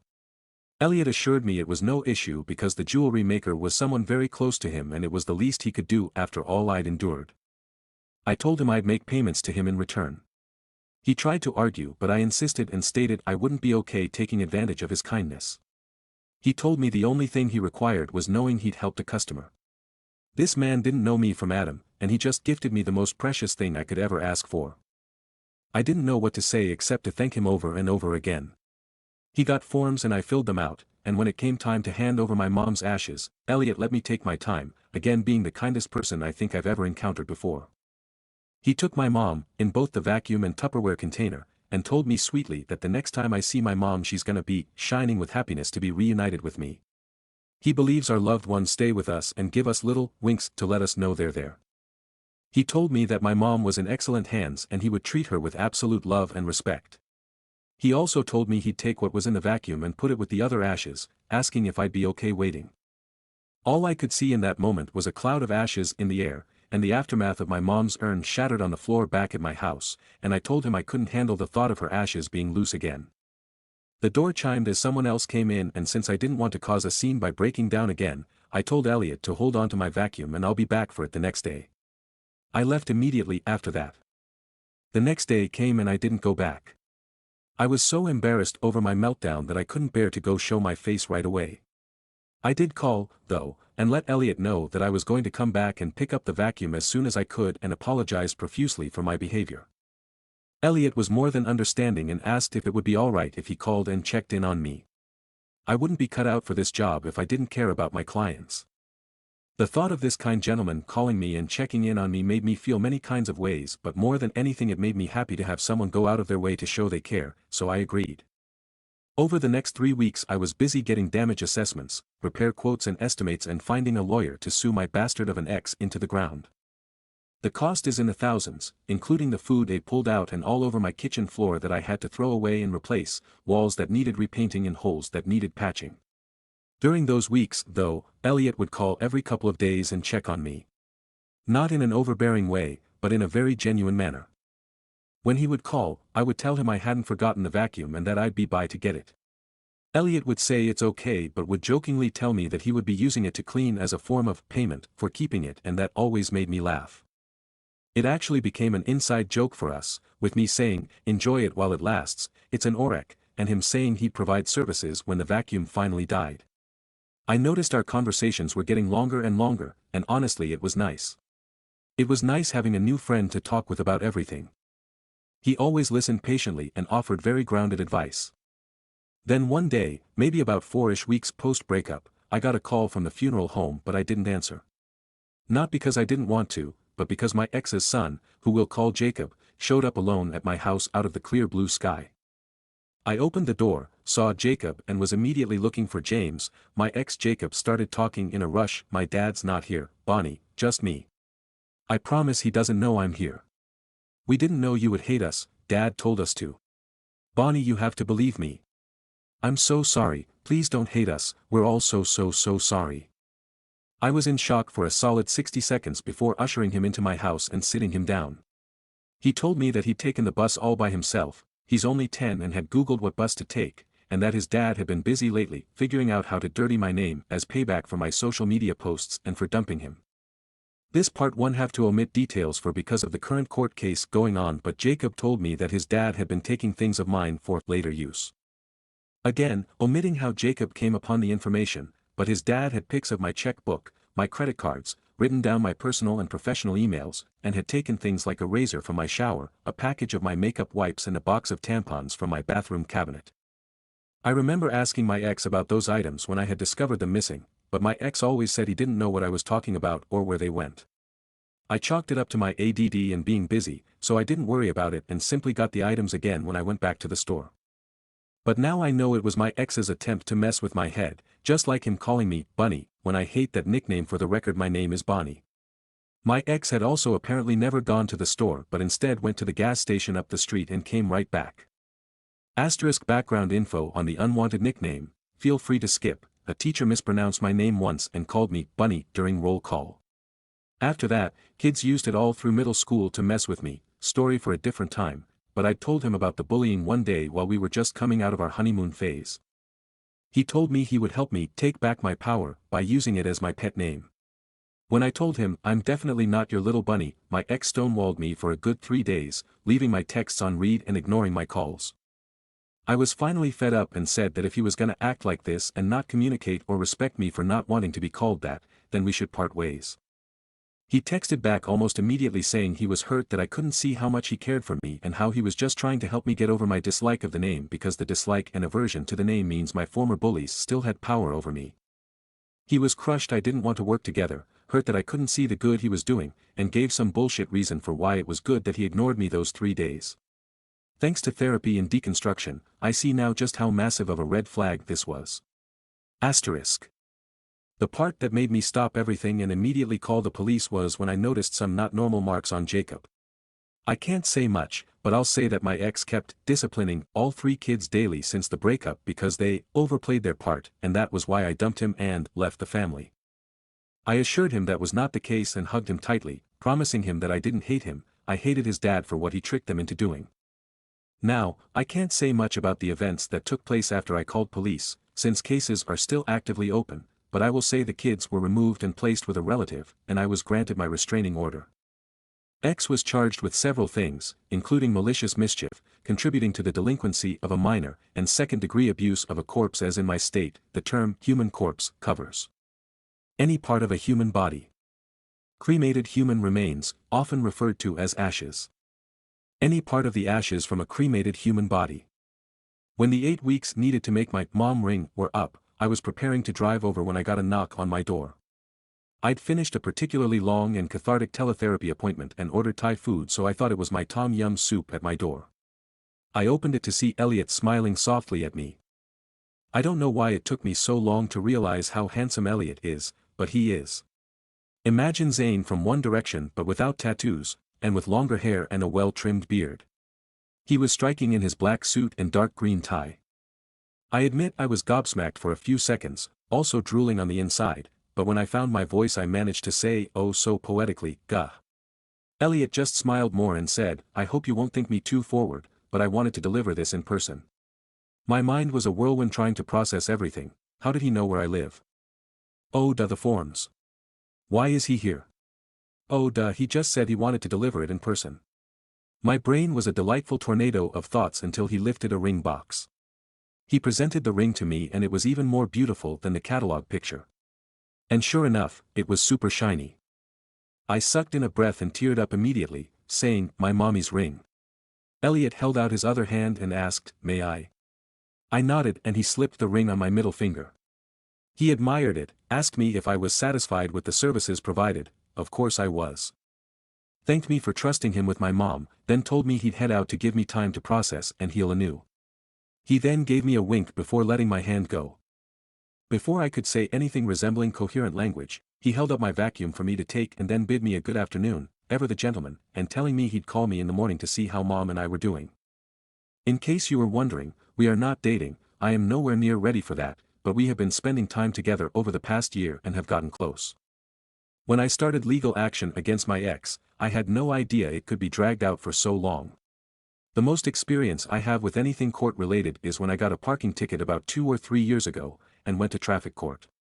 It was a one-and-done, same-day thing, so I thought this would be relatively straightforward and quick. I now know that there are a ton of things that can delay court proceedings, continuances, motions, scheduling, etc. There are a few court dates coming up, one regarding the mistreatment of the kids, omitting specifics, so I'm anxious about that. Especially since I have to see my ex in court as I'm testifying against him, but my dad is going to be escorting me to the upcoming hearings. I had avoided my dad because I felt responsible for my mom's ashes being destroyed and I didn't know how to face him. I've since told him everything and my dad told me there was nothing that I needed to be sorry about or ashamed of, but that, good-for-nothing, dead duck, blunderbuss, had another thing coming. Thank you again, for all of your support and if it's needed, I'll update you again. ETA, no, this is not AI, this is so detailed because of journaling for my therapy and because of court. I can't make you believe me, but I don't know why anyone would want to fantasize about suffering reactive abuse or seeing their mother's remains desecrated by kids as a part of their father's abusive tactics. I would also caution you before saying negative things, because words absolutely hurt and whether or not you believe me is honestly irrelevant because this happened to me and I am still going through it. It hasn't been easy and hearing more negativity isn't beneficial for anyone.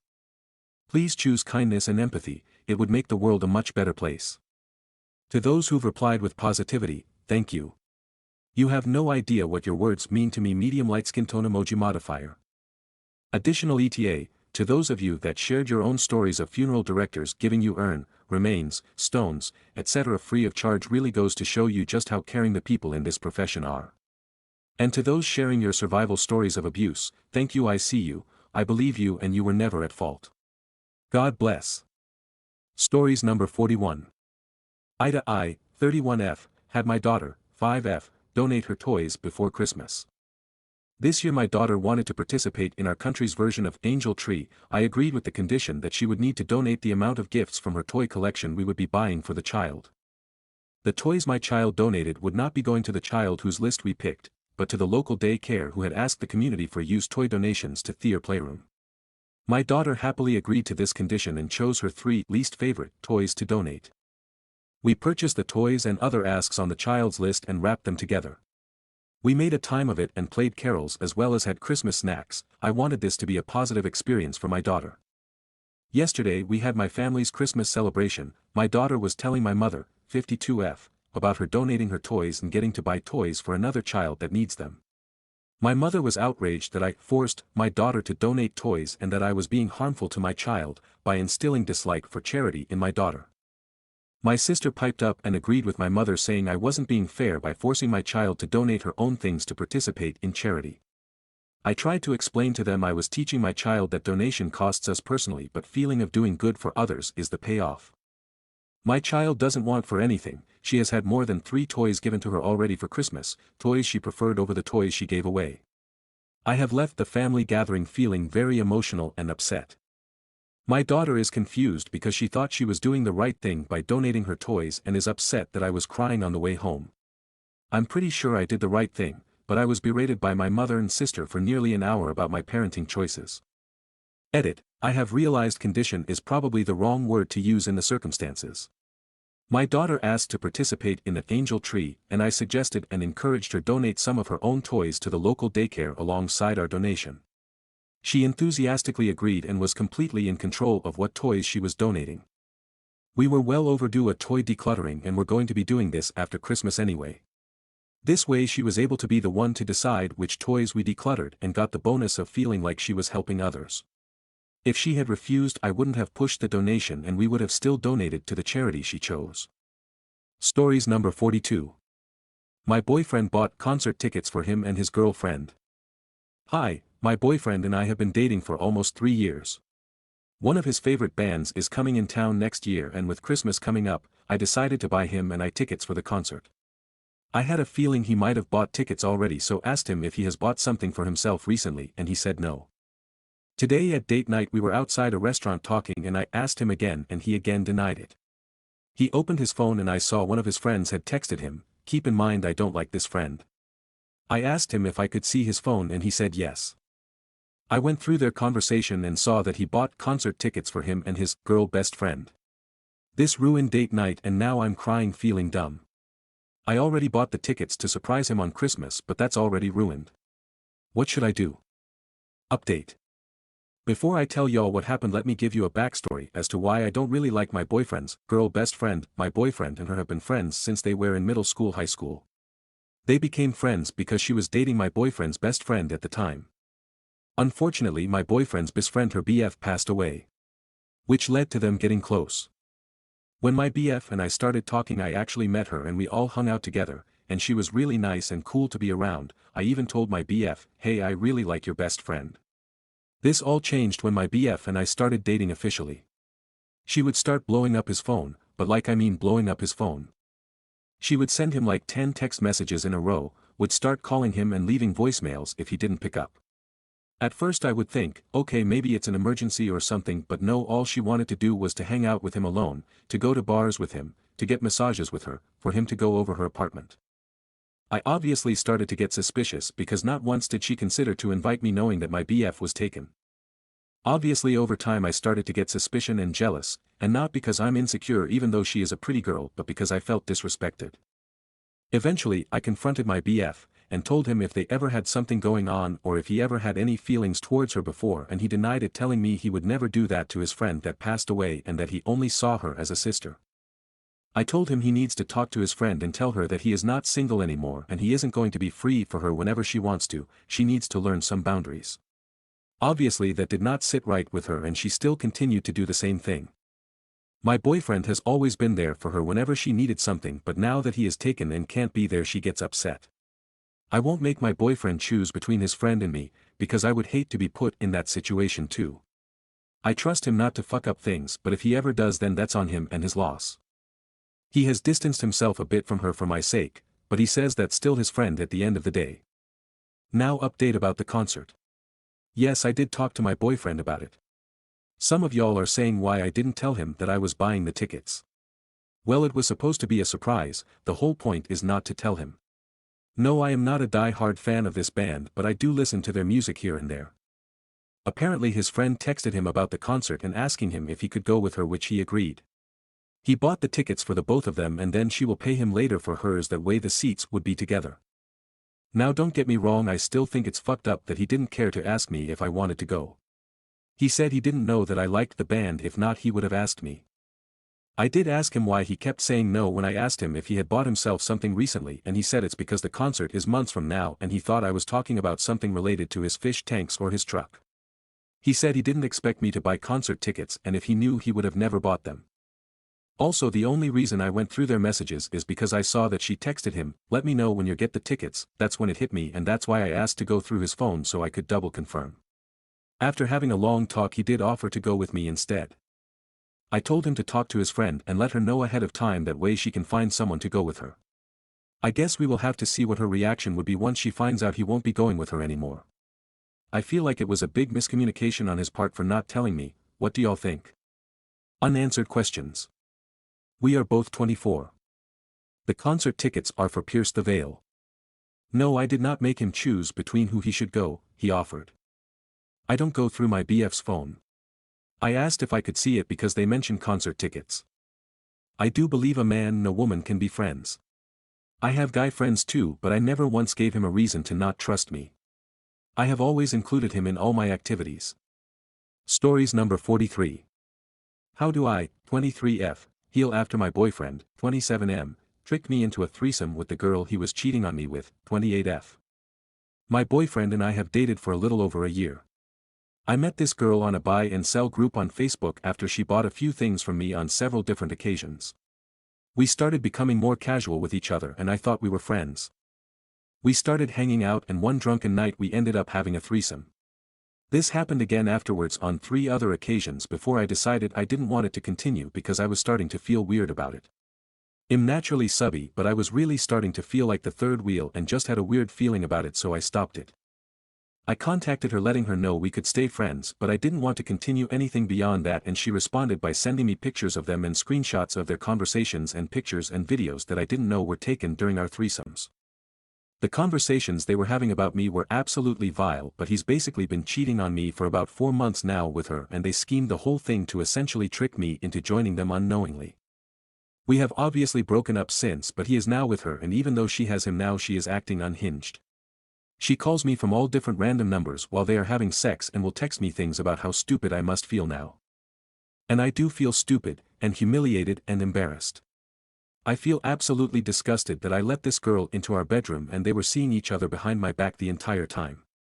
I'm actually nauseous thinking about all of it, and she's sending me image and videos from a camera in her room that I didn't know was there, and I just don't know what to do or how to move on from this and just make it stop.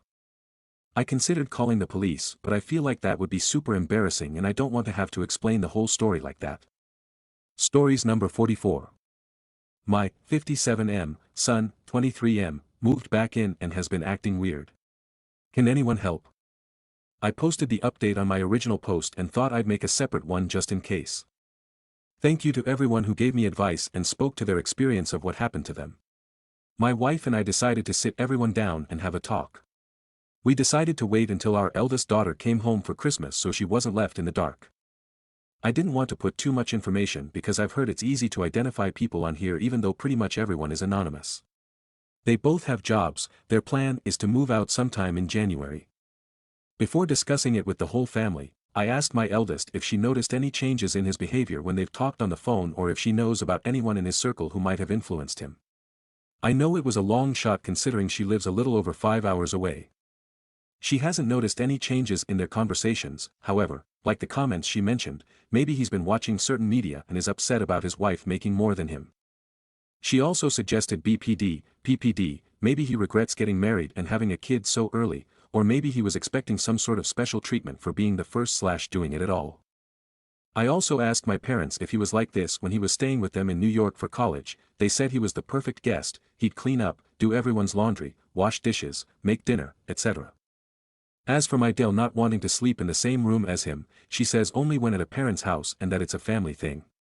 I didn't think much of it considering I also have hang-ups that would be considered absurd. My son said when they visited her parents once they were not allowed to sleep in the same room, so, there's not much I can do about that.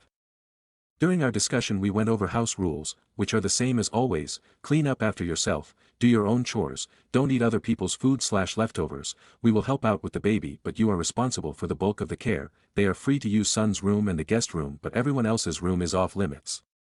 And we cleared some cabinet space and fridge space for them to put their stuff. We discussed how he and his wife are solely responsible for their new life they've made together but our family will always be there for them. We also put together a list of houses that are within their budget that they will be checking out after Christmas. Of course, we also talked about giving him the boot if he didn't go to counseling and correct his behavior. He gave apologies to everyone in the house and offered to take everyone to make everyone dinner. If the apology doesn't seem like enough, it was for his siblings and mother, so I can't really say whether it should have been accepted or not, it was up to them. Right now everything's sort of going back to normal and there seems to be harmony in the house again. I know this update isn't much, but I struggled writing it because of the private conversation I had with my son. Apparently, Diel's parents have been pressuring him to move them into a house out here, they live in Chicago, and claim they will file a lawsuit for the expense of the wedding, around $25,000, and custody of their child. I'm pretty sure if they do this it'll be a waste of time and money on their part and would be considered extortion of some sort, but we will still be consulting a lawyer just in case. He hadn't told Dale anything about this. When I asked him why he didn't talk to her about this, he said he thought he could handle it himself but realized he just couldn't but didn't know how to tell anybody about the situation. For now, Dil is handling it and my son has stopped responding to their texts. So, that's what happened. Sorry if I missed anything. Stories number 45. Aita. I refused to visit his family on Christmas. I, 27F, am yet another year responsible for all the planning and gifting during Christmas. My fiancé's family thinks that we treat visits to my family as more important, which is not true. We visit them much more often, that's true, but that's because they invite us to events in big advance. That's something that my fiancé's family never does. They just assume we will show up on our own. We've explained many times that we won't, because we already don't have much of free time, so if they want to see us, they just have to invite us and we can plan it then. Anyway, my fiancé, 26M, did not put any effort info planning visits or any gifts on Christmas since we met 3 years ago, so last year I made it extremely clear, next year I will make plans on my own for us, if you want to take part in it you can, but if you won't, then I'll assume you're okay with anything I planned. He was okay with it. This year I did not get any invitation from his family nor him, not a single word about organizing anything. I knew I could ignore them completely based on our last year arrangement, but I knew it wouldn't be fair. I called and invited us to their Christmas Eve, which they assumed we will show up for anyway. But the rest od the days, I planned all with my family and relatives. Today, 23.12, he informed me that we are invited to his family living 2 hours drive away on 25.12. I said no, we have plans. He got really mad and said that it's not fair that my family gets 3 visits and his family only 1. I reminded him about our talk last year, but he said I should confirm my plans with him anyway. I told him that he could have asked and I'm not going anywhere. He can go himself but it will not sit well with me and there will be consequences for our relationship. Aita. Edit. To clarify. It's not about families. It's about my fiancé. He was supposed to make an effort to at least call his family or start any conversation, so I could have details and could plan visits evenly. He did not, and then got mad when I made plans based on what I know. I am the AH for not starting the conversation. I was disappointed with how it went last year, that's why I've taken his declaration he'll be fine with what I decide if he does not show interest. I wanted to make a point, if you aren't invested, consequences are on you. We are spending the most important day, Christmas Eve with his family. It was all my decision. The rest of the days are planned with my family, it's only a couple of hours a day. It's not like every second is planned. I just won't go on 4-H ride both ways to see his cousins now that plans are already made. It's not that my family sends formal invitations. They call and say, hey, wanted to know what are the plans. We are meeting there and there, what do you think? His family doesn't contact us at all. It's more like his sister calls if she can come with us and we are like, but where? Stories number 46. Aita for not picking up our house guest food tab after they ordered the most expensive items. Advice needed. My wife's brother and his family came to visit a little early Christmas. The plan was to order a few things of fajitas and have a family table kind of setup. But after telling our plan each of the brothers' 4-member family each said they would rather have something else. The something else included salmon, shrimp, and steak, the most expensive items on the menu. The youngest wanted chicken fingers and fries, so not that bad. I told my wife there is no way we could cover that and I was more than happy to pick up the cheese dip and the beer her brother and I would drink while we waited. She was a bit upset with me, reminding me they picked our food up last time we visited. I reminded her that in no way did we order close to as much as they did, that we even shared our meal at that time. When the brother-in-law and I paid the bill there was an awkward pause for a moment when asked if it was together. I broke the silence, yes, but I'll take the beer and large cheese dips. More info. Hey, thank you for all the responses, you all are making a lot of good points. I felt I needed to give a little more info and a bit of background. It is well known that when this family, primarily the husband and son, are treated to a meal they go for the most expensive items. I have seen them order their own food they are covering and they are much more restrained. We did tell them the plan was, we are going to order us all fajitas and myself was planning on ordering at the restaurant to have a beer also, and brother-in-law and son are welcome to join. That was stated before they arrived to them. It wasn't until it was time for me to leave that they began wanting to change the order.